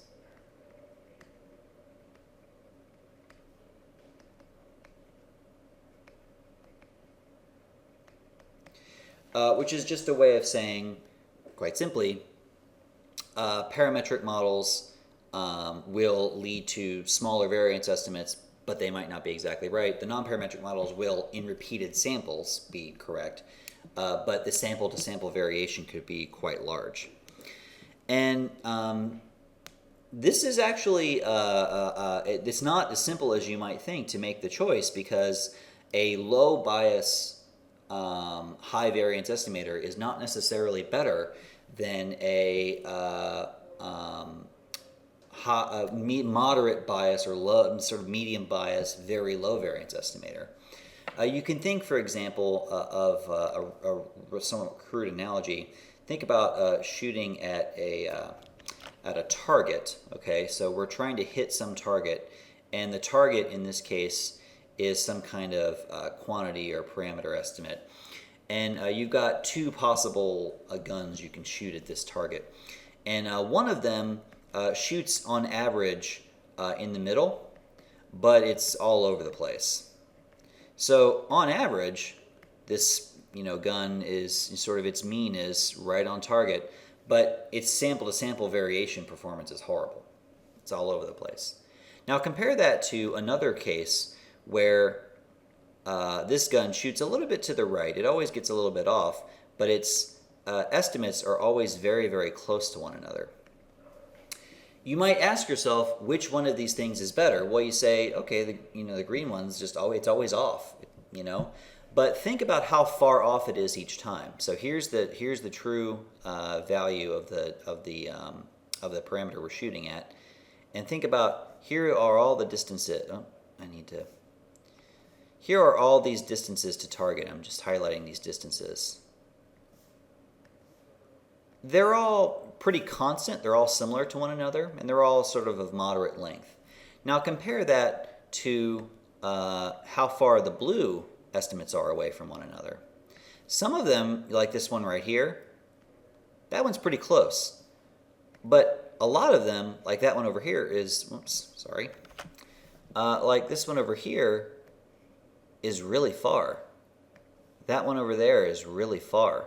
So the average length of these distances can be bigger for a high variance, low bias estimator than it is for a moderate bias, low variance estimator.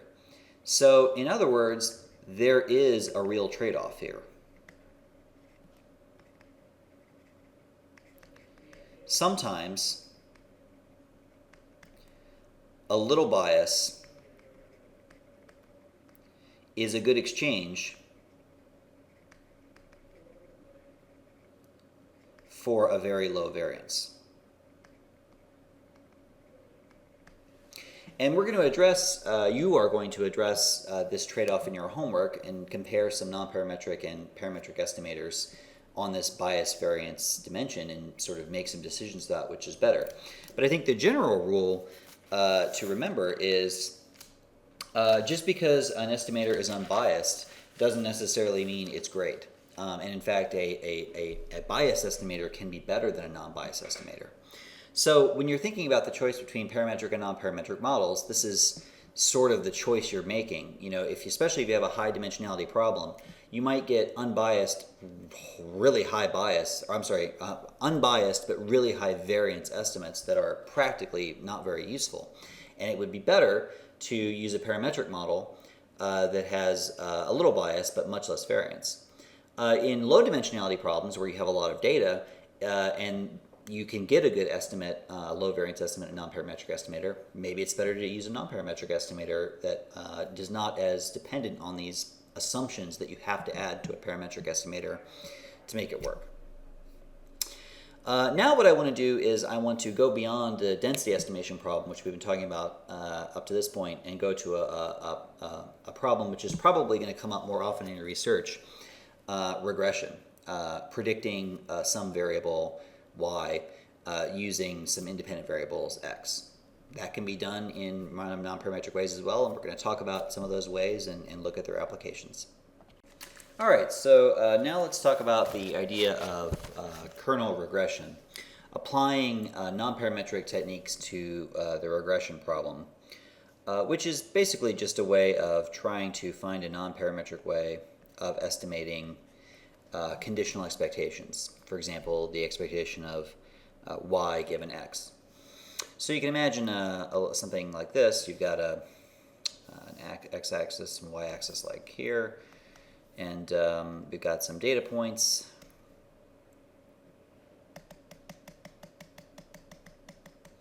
And what we want to do is we want to estimate if I am fixing a particular value of x, what's my expectation of y given that value of x. So what kernel regression does is follow the same principles as kernel density estimation. It says, well, let's assume some kind of moving window, bandwidth h, in either direction of the target point. And then we'll use the data inside this window to form an expectation for y given this particular value of x0. And the most common, or actually, I shouldn't say the most common, one of the simplest ways of doing this is called the Nadaraya-Watson estimator. The Nadaraya-Watson estimator is just effectively a weighted average of these data points inside this bandwidth window. So I'm going to write the formal function of the Nadaraya-Watson estimator here. Okay, it's the weighted sum where the weights are the kernels of all the values of yi divided by the sum of the kernels. Oops. This is k sub h. It's not being written very well. H is the indicator of the bandwidth. K sub H just indicates that this kernel has a particular bandwidth associated with it. Oh, and I should also note this summation is actually over J. The reason being this is just the sum of all the kernel weights inside of the window. We can rewrite this in the following way. Right, so this is can be rewritten as 1 over n times the sum of I in 1 to n of the quantity k h x minus xi divided by 1 over n times the sum j in 1 to cap n of k sub h x minus xj. All that times y sub I. And then we can rewrite this again, so taking this expression as 1 over n times w sub h I, a function of x, which is the target point at which we're estimating the expected value of y given x, times y sub I. And actually there should be a sum of, I'm missing a summation term there. 1 over n sum of I in 1 to n whi x, y times y sub I. So again, I'm going to rewrite this here. We can see that the Nadaraya-Watson estimator is just a weighted sum. There's the weight of all the dependent variable observations inside of the window for which we're doing the prediction. That's all it is. And the weights are composed of kernel values of a kernel function that give greater priority or greater weight on observations that are close to the target point and less weight to observations that are further away. So just like in the case of kernel density estimation, we impose some sort of kernel function, like for example we might impose a normal distribution here like this, centered on the target point. And so points here and here and here, these get a lot of value, right? These are getting a lot of weight in the kernel function. So their values of k sub h are very high because their distances from the target point right here are all these distances right there and right there and right there, those distances are very low. Data points out here, like say there or there, these have very low kernel values and they're getting comparatively low weights because their distances to the target point are much higher, much larger. And then points that are outside the bandwidth window, like say that one, they don't get any weight at all because they're outside the bandwidth window. So we construct a weighted average of these points using the kernel as the weight, and then we divide by the sum of the weights just as a way of ensuring that it's a true average, just in the same way that any weighted average, looks like this.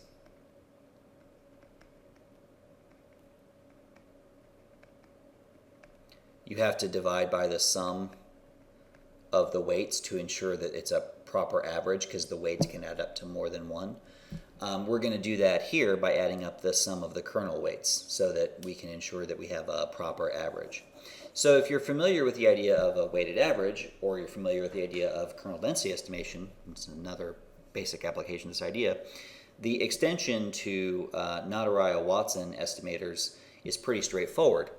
You can just imagine starting at some point on this axis, I'll use maybe thick blue, figuring out the average, the weighted average rather, of the points inside these windows, something like here, and then moving x0 to the side and figuring out another weighted average, and moving x0 to the side and figuring out another weighted average, and then you just sort of trace out a weighted average function over the space of x and come up with some sort of estimate. And the idea is that that estimate can be highly nonlinear, highly adaptive to the shape of the underlying data generating process, which is good. It turns out that we can actually show that the Nadaraya-Watson estimator is an optimal nonparametric estimator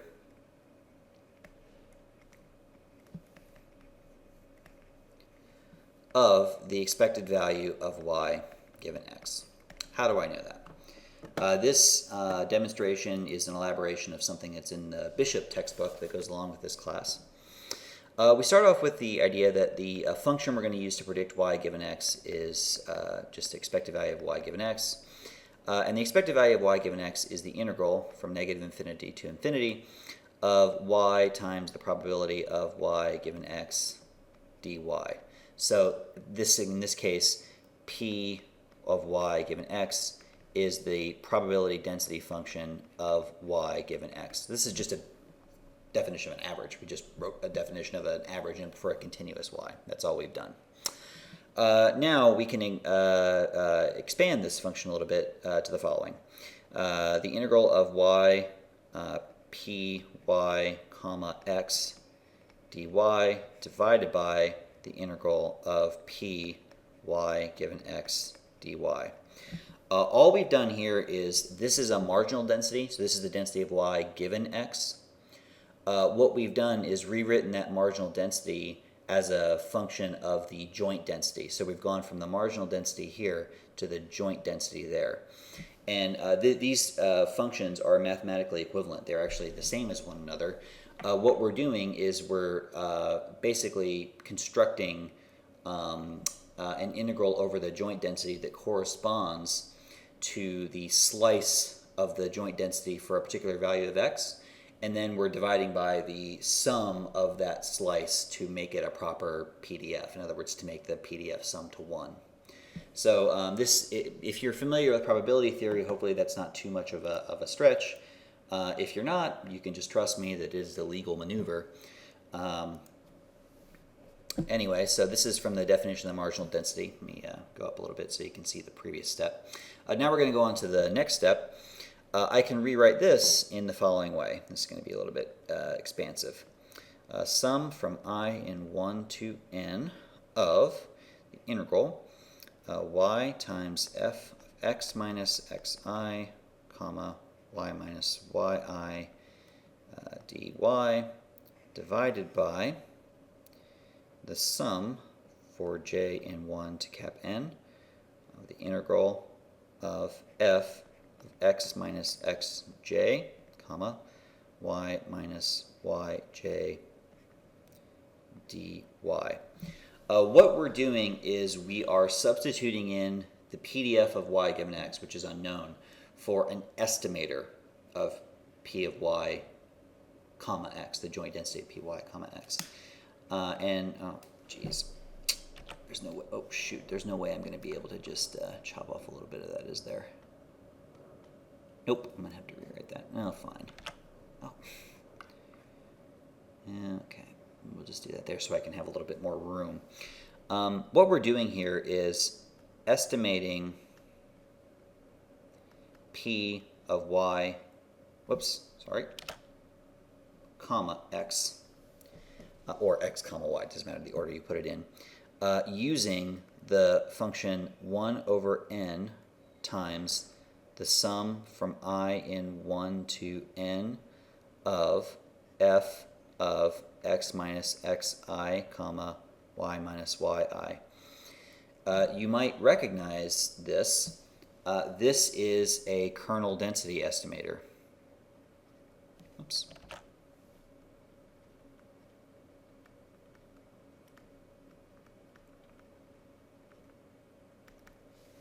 It's a two-dimensional kernel density estimator, or a variant of it. So we are using a technique that we used before, now applying that in this kernel regression case. So what we're going to do is apply the idea of kernel estimation to figure out the conditional density of y given x, and then ultimately the expectation of y given x. And if you go back to, let's see,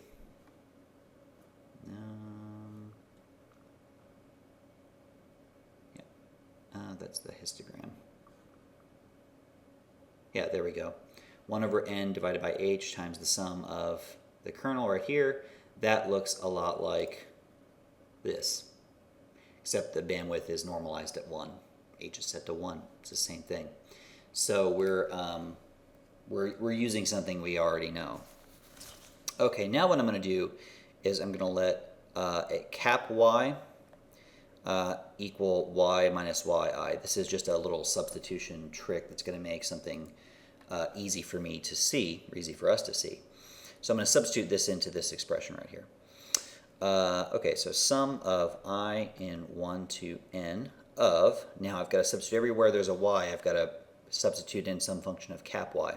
So this now becomes integral cap y minus, or no, plus y little I, because that's a y, so I have to add y plus little yi to get little y, times f of x minus xi cap y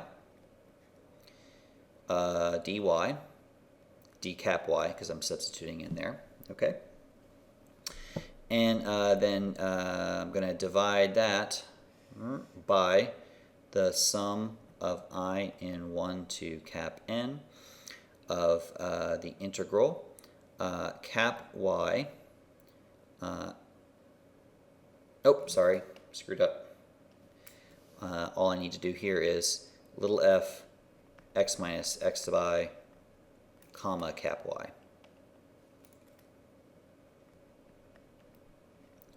dy. Whoops. Okay. And this is, I've changed the index of integration to integrate over cap y rather than to integrate over little y, which is a fairly harmless thing to do given that y little I is fixed. Now what I'm going to do is break this expression up a little bit. I'm going to be able to separate the top into two components. The two components are the following.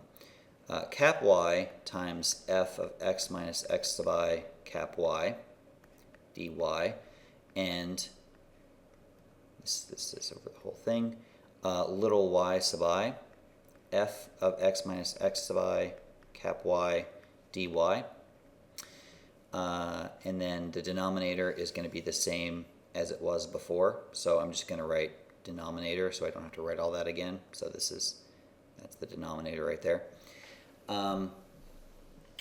This is going to enable me to make a simplification. I am going to assume, without loss of generality, that this here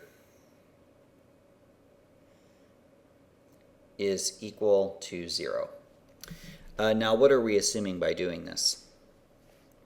Well, we're assuming that if I integrate over the entire density of differences, the average value of y, cap y, is 0, which is just a way of saying I've normalized y in a certain way so that the average difference between the target and and each data point on average is 0. If it weren't 0, it would just be a constant, and I could add or subtract that constant to this value, but it won't change our ultimate answer. So by assuming that's 0, I can rewrite this in the following way. Integral of y sub I, f x minus x sub I, cap y, d cap y, divided by the denominator again, which I can now write out as j in 1 to n integral of f of x minus x sub I cap y dy. Now I'm just going to write, I'm basically just going to write a simplification of this that is just really a restating of the terminology. I'm going to write this here. Actually, rather, hold on, I'll just write it and then extend and define it. I'm going to write this expression as this.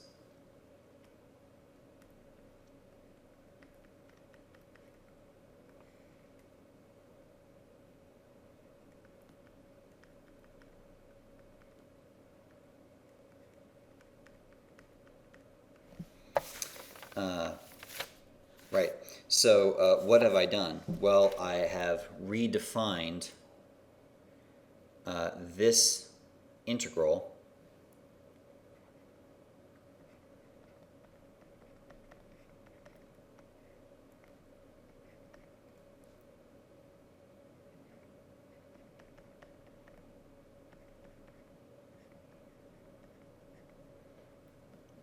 in that way. And actually, it might be helpful to write an additional step here. Remember, I substituted this cap y in here before. I can then now substitute it back, and I can say something like the following.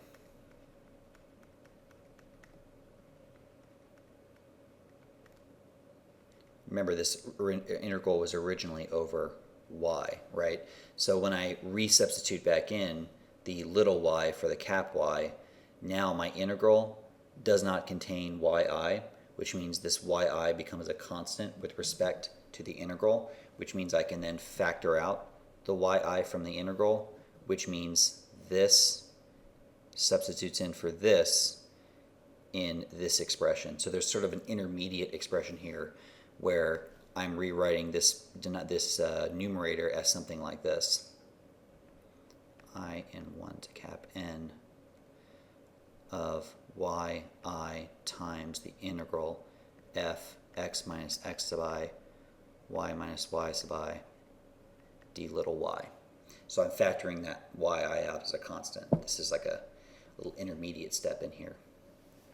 So I end up with the final expression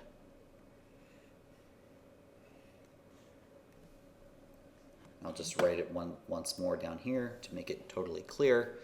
The expected value of y given x is equal to the sum over our sample of y sub I times g x minus x sub I, where g is going to be our kernel weight, divided by j in 1 to cap n of g x minus x sub I, which is just the sum of the kernel weights. So this is the weighted sum of y's, this is the sum of the weights, this is a weighted average, this is the Nadaraya-Watson estimator.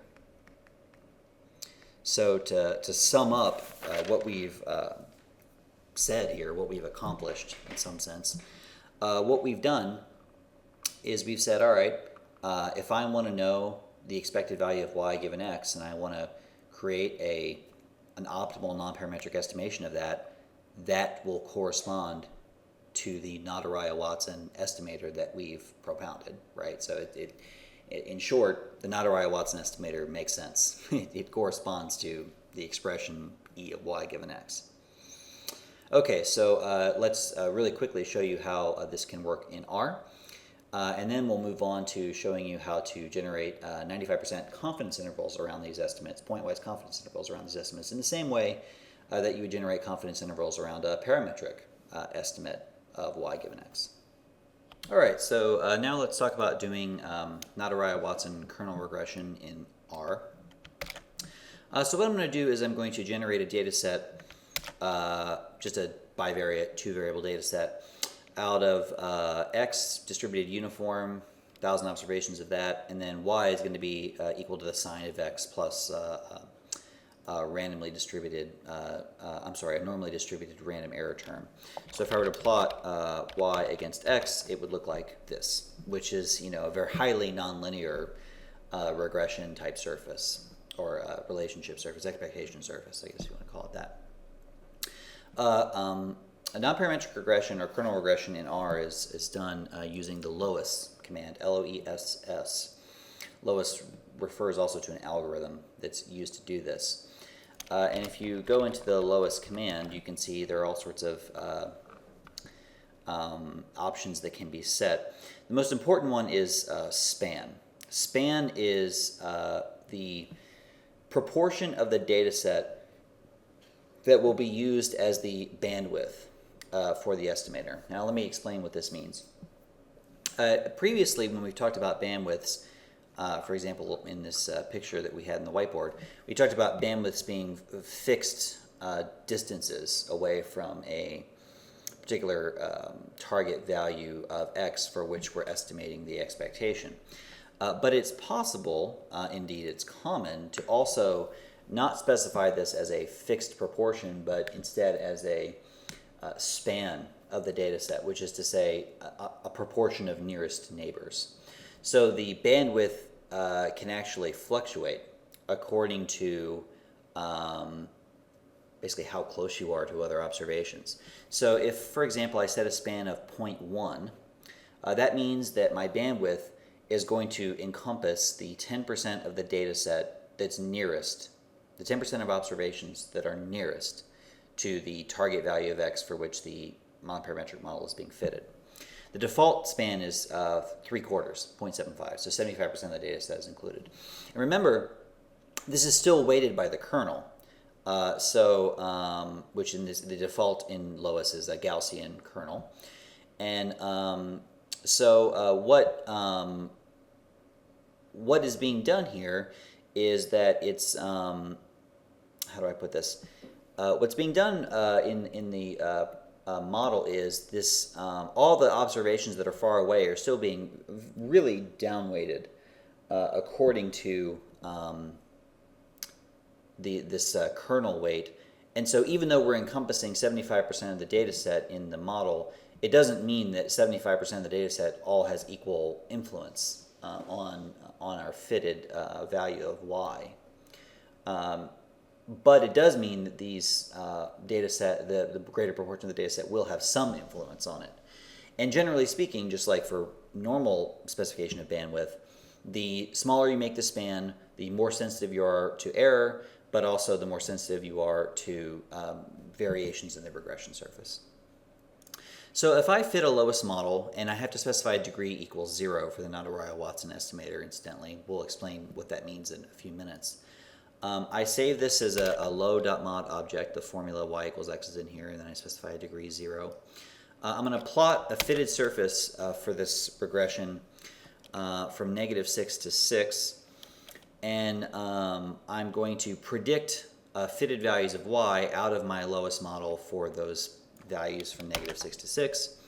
And then I'm finally going to plot the data set along with my fitted LOES model. And so the fitted line here, let me expand this out, the fitted line is in black and the data set is in the background in gray. You can see not an especially good fit. This is almost linear. So maybe we could do a little bit better. Maybe what we should do is narrow the span to make the model more sensitive to variations in the data. Okay, we'll do that. So I changed the span value from the default of 0.75 to 0.1. Much better. Now it's following the curves in the data generating process quite well, and it's not sort of going up and down, up and down, up and down the way you might expect if it was being overly influenced by error. What happens if I turn the span way, way down to 2.5% of the data being in the span? Well, I don't get much in the way of fitting the curves better, because I'm pretty close to doing that as well as I can, but the error starts to pop up. Now my data starts to be overly influenced by precisely which observations are included in the bandwidth that over which I'm fitting the model. So there is a sort of there's both an art and a science to choosing the span or the bandwidth involved in a kernel regression model. And in fact, we'll talk in a few minutes about how one might choose the span in a scientific way, let's say, not just kind of eyeballing it. But before I do that, I also want to talk about fitting uncertainty estimates to this regression, because any regression estimate always involves uncertainty. We know that our estimates can be erroneous, they can be influenced by sampling variation.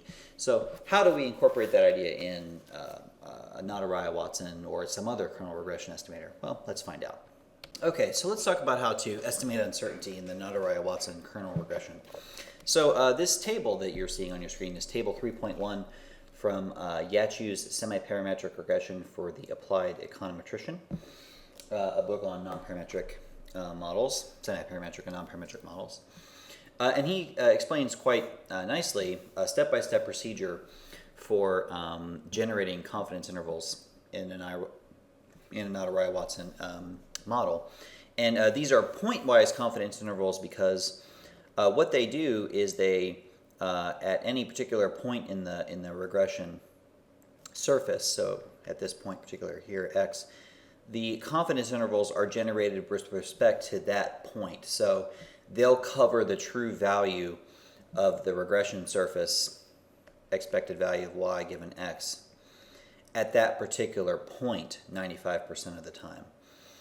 The distinction here is that when you start to construct these for all different points,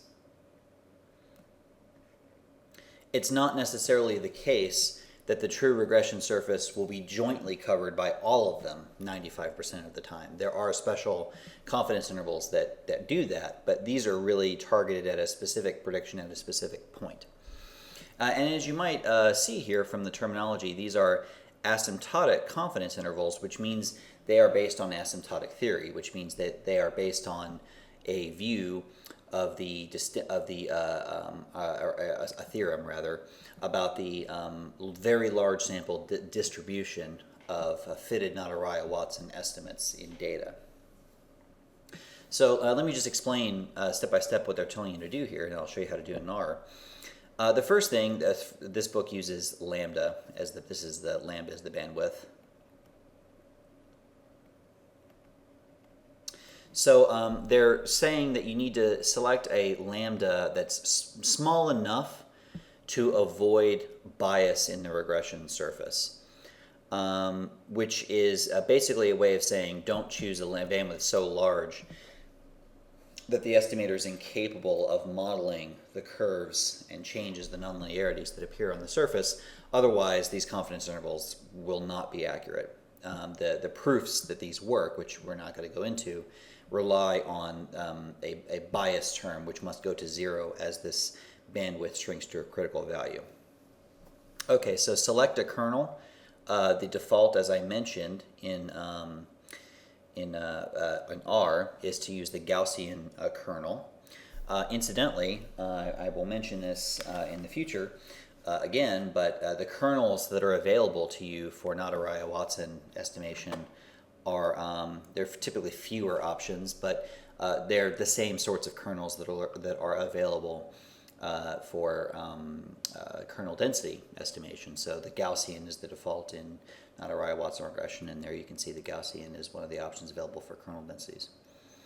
Okay, so choose a kernel and obtain b sub k equals the integral of the square of the kernel function.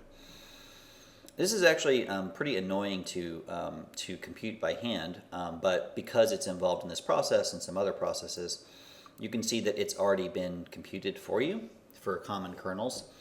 So for example, for the uniform kernel, it's a half, covering -1 to 1. The integral of k squared is 1/2. For the Gaussian, it's 1/2 square root of pi. You could do that by hand if you want. I'm not going to do it right here, but you know, hey, if you really want to, go for it. But these are standard quantities that are available to you, and you need only look them up. You run the regression using the Nadaraya-Watson estimator, okay? And then there's a formula for the variance of the error term. 1/n, where n is the sample size, sum of each observation minus the fitted value squared. So this is just a maximum likelihood estimate of the standard error of the regression, so to speak. Okay, estimate px sub 0 using 3.2.9. What's px sub 0? Px sub 0 is the following. You can see it appears right there in the denominator. It is the, let me just write this down here. 1 to n, k n, I'm sorry, kh, always write that as n, kh, x minus xi divided by h. It's the sum of the kernel weights. So it's a normalization term.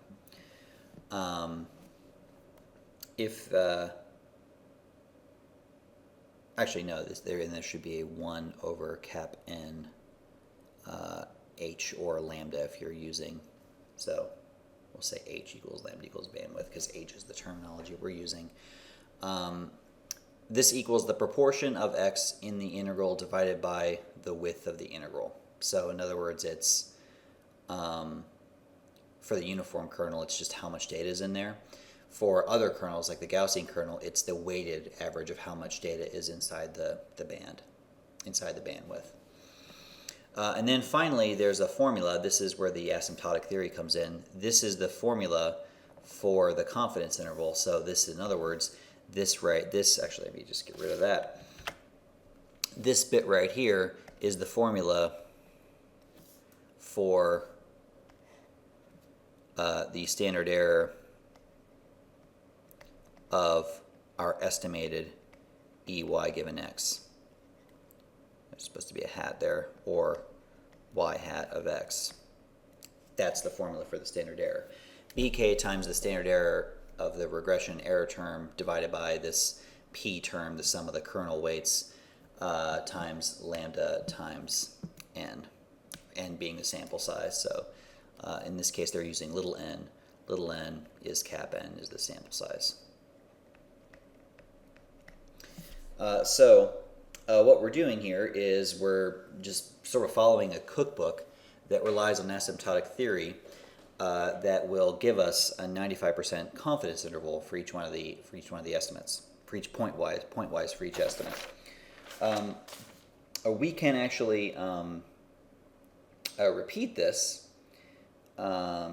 using R, and R will do the legwork for us. We don't actually have to use this procedure, although it is helpful to know how to do it by hand. So let's take a look at R's procedure for doing this, or R's pre-coded procedure for doing this. Okay, so to include standard errors in the nonparametric regression for the Nadaraya-Watson estimator, we're going to have to go to a different package, the NP package, which estimates the same sort of model that we can estimate in LOES. LOES actually does do standard errors, but it only does them for first-degree models, which we'll talk about what that means in just a moment. But for now, we're going to use this NP NP library, and the key commands are npreg-bw and npreg. So npreg-bw sets the bandwidth for our nonparametric regression. And whoops, in this case, we're not using, I need to rerun the data set. So I'm going to come in here and create my data set just like I did before. So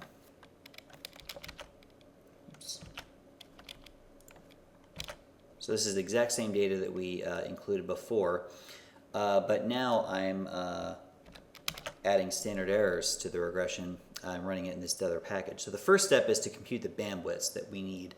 And these are fixed bandwidths, not nearest neighbor bandwidths. So these correspond, going back to our whiteboard, to the bandwidths that we talked about originally, sort of fixed window bandwidths that move and correspond to basically a value of x, a distance in the x dimension.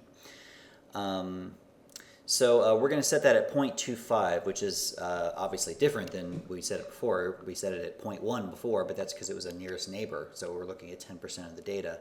Here we're looking at a literal 0.25 window, a width of 0.25. And we're going to specify the BW type as fixed, which means this fixed window. And I'm specifying bandwidth compute as false because I wanted to just use a bandwidth of 0.25 across the entire space. You can actually get it to compute optimal bandwidths, and we will talk about the optimal computation of bandwidths here in a second. But for now, I'm just using a fixed value of bandwidth that's not in any way optimal. Then what I'm going to do is I'm going to run the actual model. And the actual model is run via npreg. It takes a few commands. The first is BWS, which is just the bandwidth values that we computed in the previous step. And the other step is gradients equals true. And we can find out more about what that, npreg. We can find out more about that means by going to the help file. Gradients is a logical value that you indicating you want gradients computed and returned in the resulting NP regression object. Defaults to false, and I believe that the gradients are necessary to compute the to compute the standard errors, although I'm not entirely sure about that. Anyway, so now we have the nonparametric model run. I can use a plot command. I'm just going to show you what this looks like first, to plot both the fitted surface and the standard errors, and these are 95% confidence intervals around the fitted surface for this data. So how do I do that? Well, I just plot, use the command plot, put in the model as the plot object, tell it I want asymptotic standard errors, which corresponds to the formula that we just saw from the Yachu book. I want to plot a band, so I don't want bars, I want band, continuous band. And the Y limit just tells me, I don't need this command here. The Y limit just tells me I want this to go, this plot to go from -2 to 2. Now I want the plot to go from -2 to 2 because I want to put in the points. But what you can see is when I put in the data points, it actually kind of overlaps the graph in a very bad way. What I really want to do is put the points down and then put the plot over top of it. It turns out that this is really annoying to do, but it can be done. I'm going to first plot the points. So now I have a plot with just the points.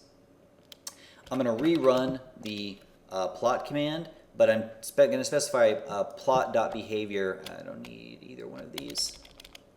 I'm going to specify plot.behavior as data, which is going to basically create information that I can then recover out of this object called plot.out, and I can use to draw my own lines.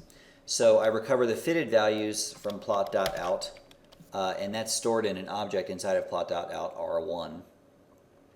And then I can also extract the y values at which my fitted the x values at which my fitted y values have been computed.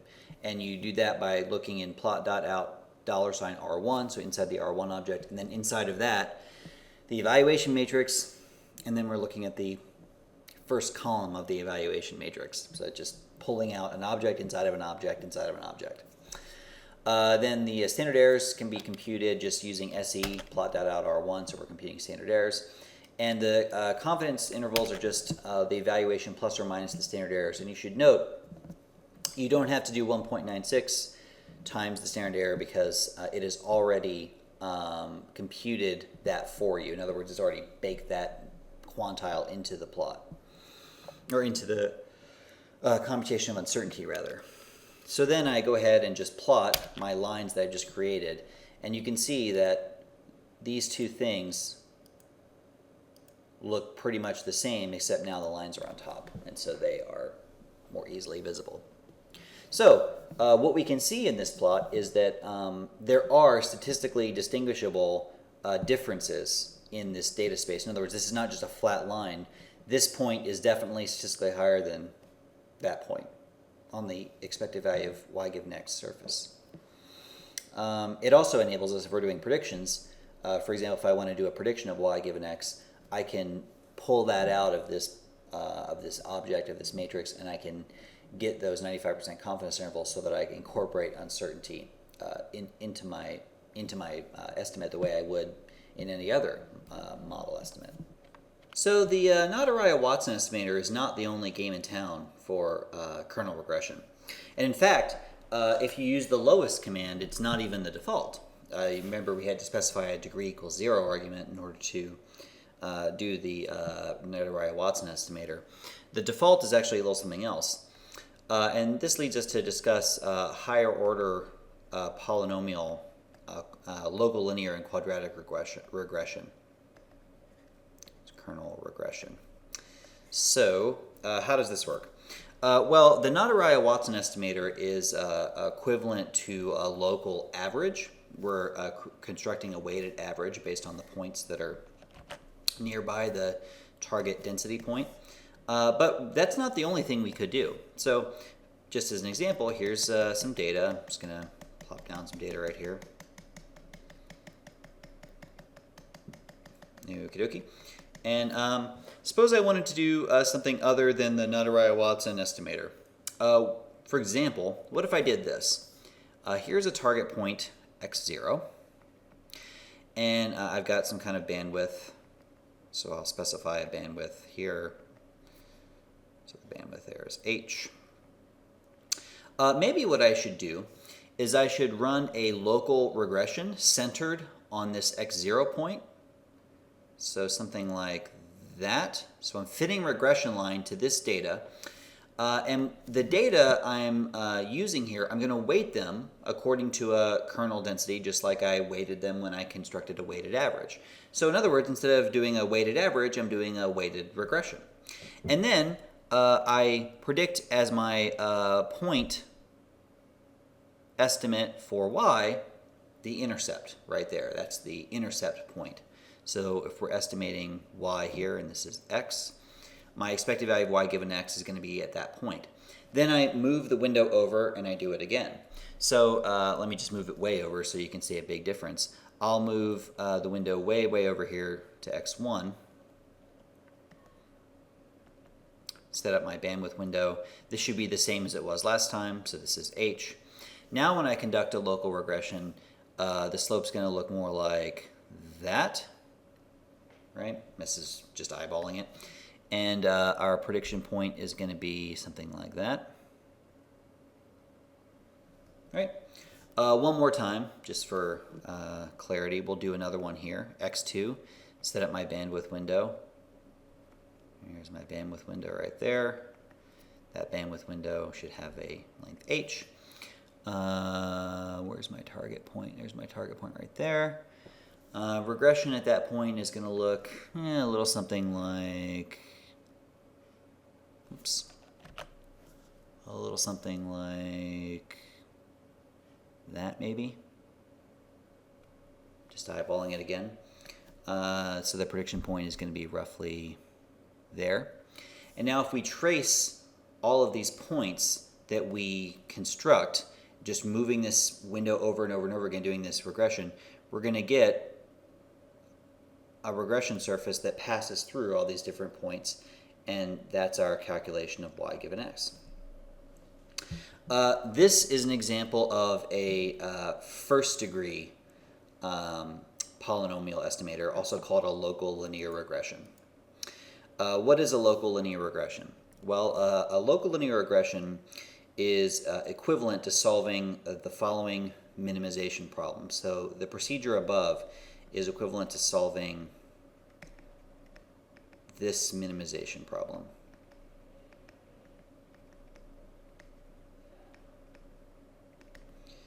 Choose beta so as to minimize the sum I equal 1 to n,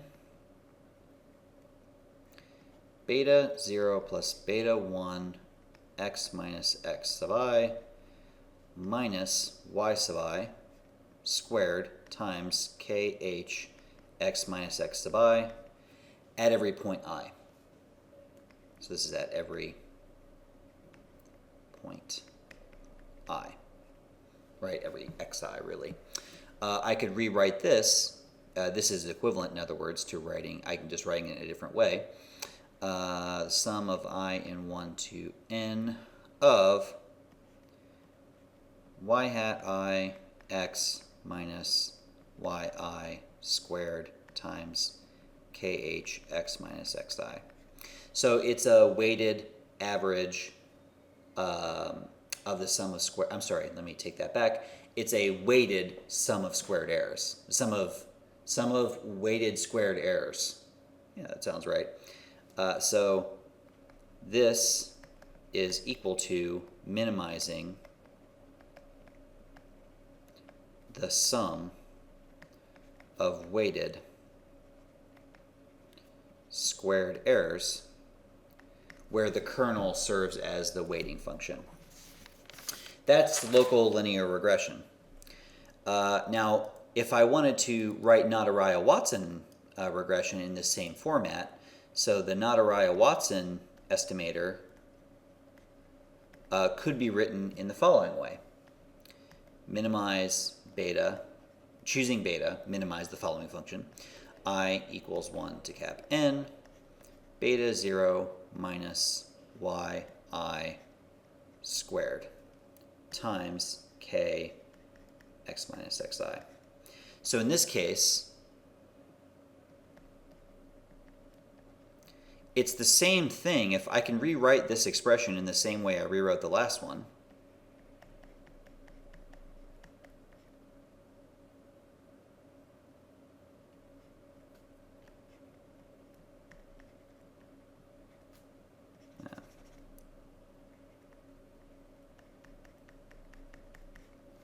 so in other words, this line here and this line here look the same.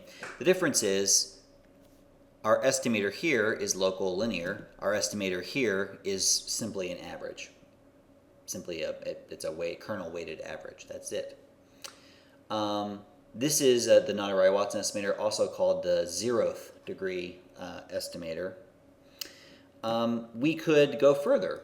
The Nadaraya-Watson uses fewer polynomial terms, but we could also construct something like a local quadratic estimator.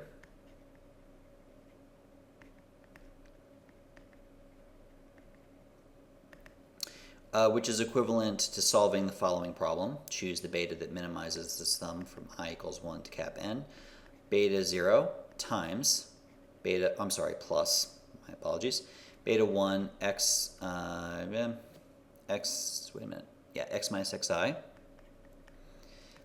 plus beta 2 x minus xi squared minus yi times k x minus xi. So now we're using this as our estimator of y hat, and it's got three terms. It's got a 0th order term, the beta 0, a first order term, the linear term, beta 1, and the second order term, beta 2. This is a local quadratic estimator. R implements all of these different estimators. It implements the Nadaraya-Watson, which you've already seen. It implements this local linear regression, and it also implements the local quadratic estimator. I do not know if it implements higher order estimators. I'm sure someone somewhere has done it, but it's not terribly common to see approximations greater than second degree. You might be asking, why would I do this? Why is this any better than a Nadaraya-Watson estimator? Why would I be interested in it? The reason for that is quite simply, local linear estimators try to make better use of the shape of the information contained in the data, including shape information. A local average, a weighted average like the Nadaraya-Watson, is only looking at effectively means. A local linear regression, a first order approximation, also makes use of how the data in that bandwidth window seems to be moving up or down, a first derivative. A local quadratic estimator tries to estimate a second derivative as well. And if this sounds familiar, these increasingly complex approximations are equivalent, and one can show that they are equivalent, to increasingly complex Taylor series polynomial approximations to a function of arbitrary complexity. So if you're familiar from calculus with the idea of a Taylor series, what we're doing here is we are doing polynomial approximations to a function using increasingly complex polynomial terms that correspond to increasingly complex Taylor series. So the upshot of this is that local linear regressions tend to do a little better than Nadaraya-Watson estimators, particularly near the edges of the data set, where there's not a lot of data and it's hard. The sort of weighted average is not necessarily completely informative of how things are going in that direction. So the default in R, at least in the lowest command, is actually to use a first degree, a local linear regression. One more brief thing.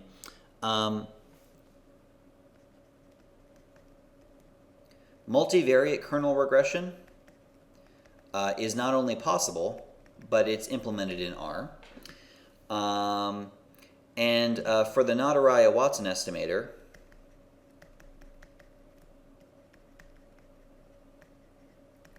that looks pretty simple. It's a fairly simple extension of the existing estimator. The only real difference here is that when instead of adding up a single-dimensional kernel, you add up a multi-dimensional kernel.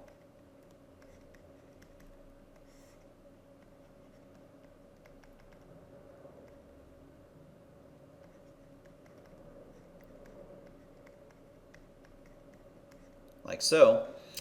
And KH is a multivariate kernel such as the multivariate normal probability density function. So in short, what we're doing here is we're saying that the distance to a point is not just defined by its distance on one dimension, but its distance in both dimensions simultaneously, and we can compute that. We can compute that by, if you think about, here's x and here's z, two variables. We're calculating a target point. We just build up a kernel function, like a unit multivariate normal around that, and then we use that multivariate normal function to weight data that's nearby that point according to the value of the kernel weight, the kernel function. It's completely trivial in a mathematical sense to do this.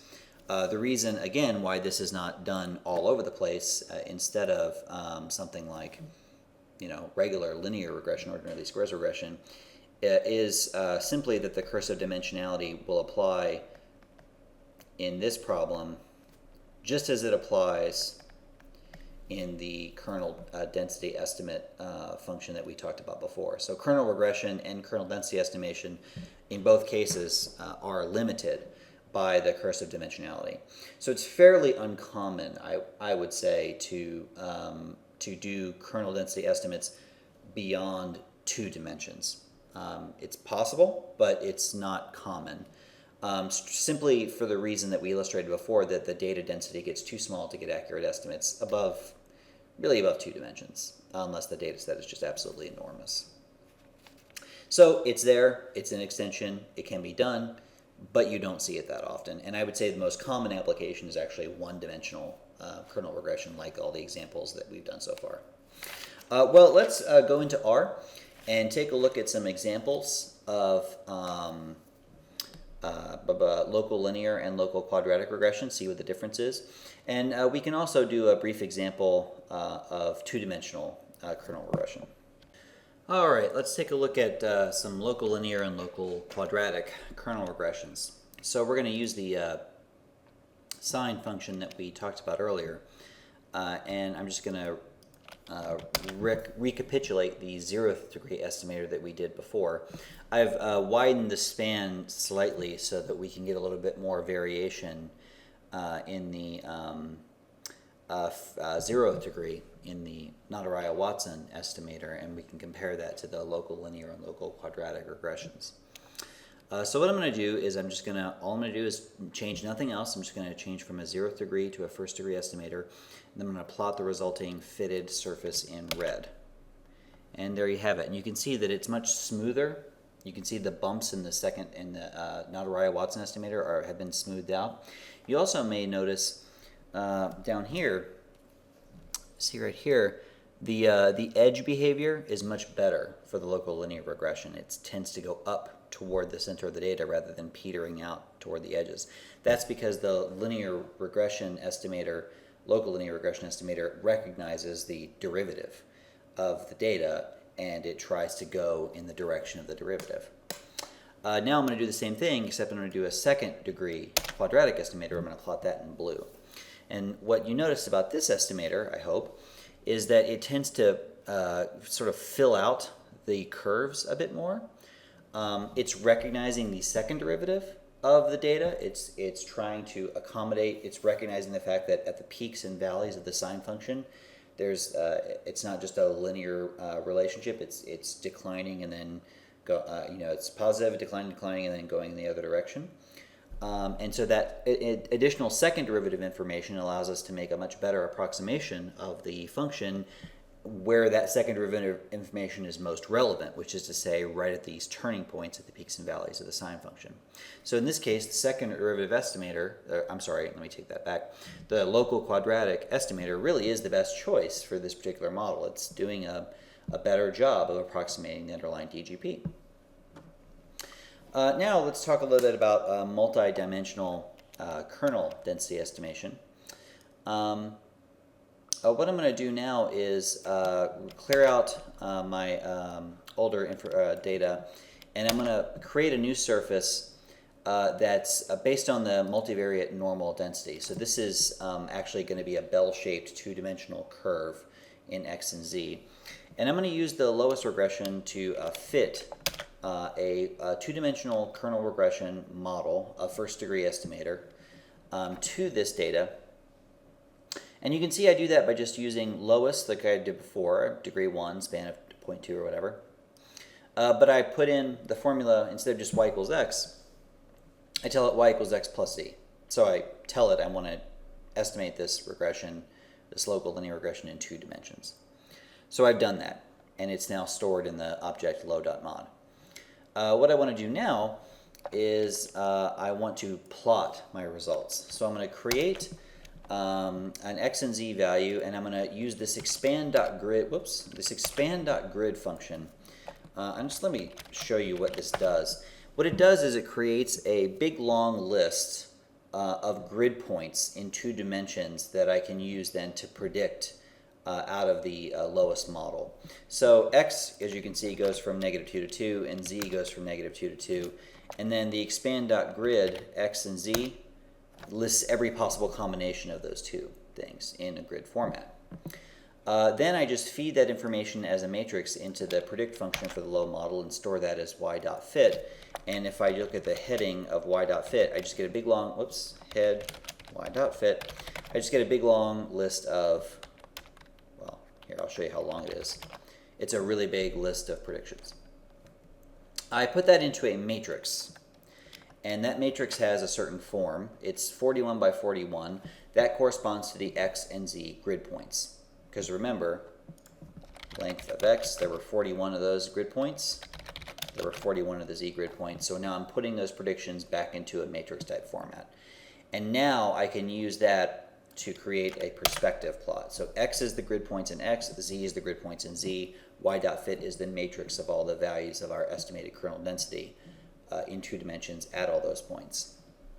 And as you can see, doing a pretty good job. That looks like a bivariate normal density with a little bit of noise here and there for estimation error. Let me spin around a little more, maybe go to 160 degrees. Yeah, I mean, it's got little error points due to data availability, most likely. We have a sparser data matrix than we would in a one-dimensional problem with 1,000 data points, but doing okay.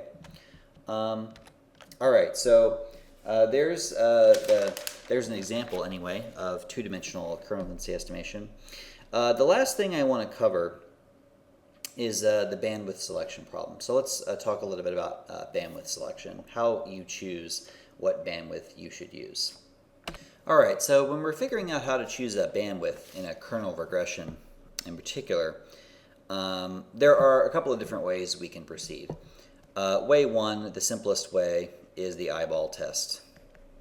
You plot the data points, you perform your kernel density estimate or your kernel regression, you look at what you have and you say, is this doing a good job fitting it? That's fine as far as it goes, but a bit unscientific. We can go in the other direction really far and do something really a sort of very valid test, but a very time-consuming, computational, intensive test called cross-validation. Cross-validation says for every observation I, first drop I from the data set, and only I. So in other words, each of these data sets just drops one observation each. Step 2, fit model. So fit the nonparametric model with the data that deletes I. Oops. Okay. Step 3, calculate y hat not I. So in other words, using the data set that doesn't include I, calculate a fitted value for that observation I minus yi squared from the model. So what you're doing is you're predicting every observation using the model without the benefit of having that observation actually in the model. This prevents overfitting, because overfitting is the idea where, oh, how do I predict these data points? Oh, I just, draw a line in between them. That's kind of dumb. What we do to prevent the nonparametric model from overfitting is, okay, you want to predict this observation? Okay, fit a model using only those 3 observations, maybe a line or whatever, and then use that line to predict that observation. Then move on. Okay, you want to predict that observation? Okay, use these 3 observations, draw a line, regression model or what have you. There's the prediction for that observation. This is exactly the same procedure, except we're doing it for nonparametric regression. So we're just doing this every time with a nonparametric model. And then the cross-validation statistic is just the sum from I in 1 to cap n of y hat I, not I, minus yi squared. So add up all the sum of squared errors, and that's your CV statistic. And what we can do is, quite simply, we can just repeat this procedure for multiple values of I. For multiple values of h, the bandwidth. So calculate the CV statistic for many values of h, of the bandwidth h, and pick the bandwidth that has the lowest cross-validation statistic. It's really good, prevents overfitting. Only problem is it'll take forever. You're fitting, if you have 1,000 data points, you're fitting 1,000 models for each value of h. This can take, depending on your size of your data set, a few minutes at least, hours, days, or weeks if you're dealing with truly large data. So that's really scientific, really good, makes a lot of sense, prevents overfitting, not especially practical. So the in-between option, between the eyeball option and this cross-validation idea, is to use some kind of complexity penalized sum of squared errors. So we're going to write this down as complexity penalized SSE, sum of squared errors. So something like this. I forget what letter that is in Greek. Geez, that's embarrassing. Whatever that letter is, as a function of h times the sum I in 1 to cap n of y hat h minus yi squared. So this here, that's the sum of squared errors. And then this here is the penalty function.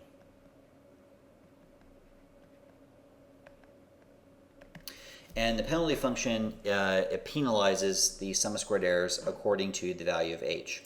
Now this might look familiar to you because it's very similar to how the AIC and BIC work. The Akaike information criterion and Bayesian information criteria are ways of comparing models with different variables in them, and they both penalize you for having additional variables. So every variable you put in makes the sum of squared errors grow. It sort of artificially, well, it doesn't artificially do it, but it inflates the sum of squared errors.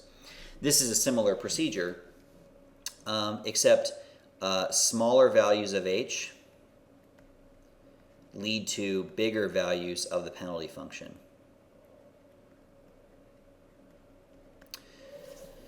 The idea being smaller values of h correspond to fitting the data more closely, sort of equivalent of putting more variables into a parametric model, and we want to penalize that. We don't want to allow you to overfit, because of course I could set h of 0.000001, and now I'm back to, I mean, think about that. A bandwidth that small, you're basically just going draw a line, draw a line from each point to each point. It's completely worthless. So we're going to not let you do that by penalizing you according to some function. And there are some common choices for doing this. In fact, the AIC, there is a variant of the AIC for nonparametric models that looks like this, exp to the 2h. So that is the penalty function for the AIC in this context. Perhaps a more common penalty function is the generalized cross-validation statistic. The generalized cross-validation statistic is 1 minus h to the negative 2, which is, of course, the same thing as 1 over the square root of 1 minus h. And that, in this case, is the penalty function. The point of both of these things is just the smaller h gets, the bigger the penalty gets, and the more the SSE is weighted. So all we need to do is run a nonparametric model for multiple values of h, save the sum of squared errors for all those different models, and then plot one of these penalized functions, the AIC or the GCV, across the various values of h, and choose the h that results in the smallest generalized cross-validation statistic. Fairly straightforward. There are some utilities to do this in R, and let me show you how that can be done. All right, so to calculate the GCV and AIC, I'm going to use a function that was written by Michael Friendly, and you can see the link to that function here. And it just calculates the AIC and GCV for lowest functions. And what I'm going to do is I'm going to use this sine model that we've been working with. This is the same data from the sine curve that we talked about before. What I'm going to do is run 5 models. And I'm going to choose a second degree estimator, because that, as we saw, does the best job of fitting the sine function. And I'm going to choose 5 different values as the span. And remember, this is a nearest neighbor span. So 50% of the data set, 40%, 30%, 20%, and 10%. And I'm going to calculate the AIC and GCV for each one of these models. So I just run this, and I should get a bunch of results. And I'm actually going to expand this up so you can see all these results. Now remember that this is your sum of squared errors and AICs, which means lower values are better. So we start off with a span of 0.5. These are actually 2 different variations of the AIC. In fact, it's the AICC, which is a slightly different take on the AIC. Not exactly the formula that I gave you, but whatever, close enough. So we start off at 1.19, negative 1.19 for the AICC. This is another variant of it, the AICC1. And the GCV is 0.0001. When we decrease the span to 0.4, the AIC and the GCV both go down. So that is good. We want to keep reducing the span.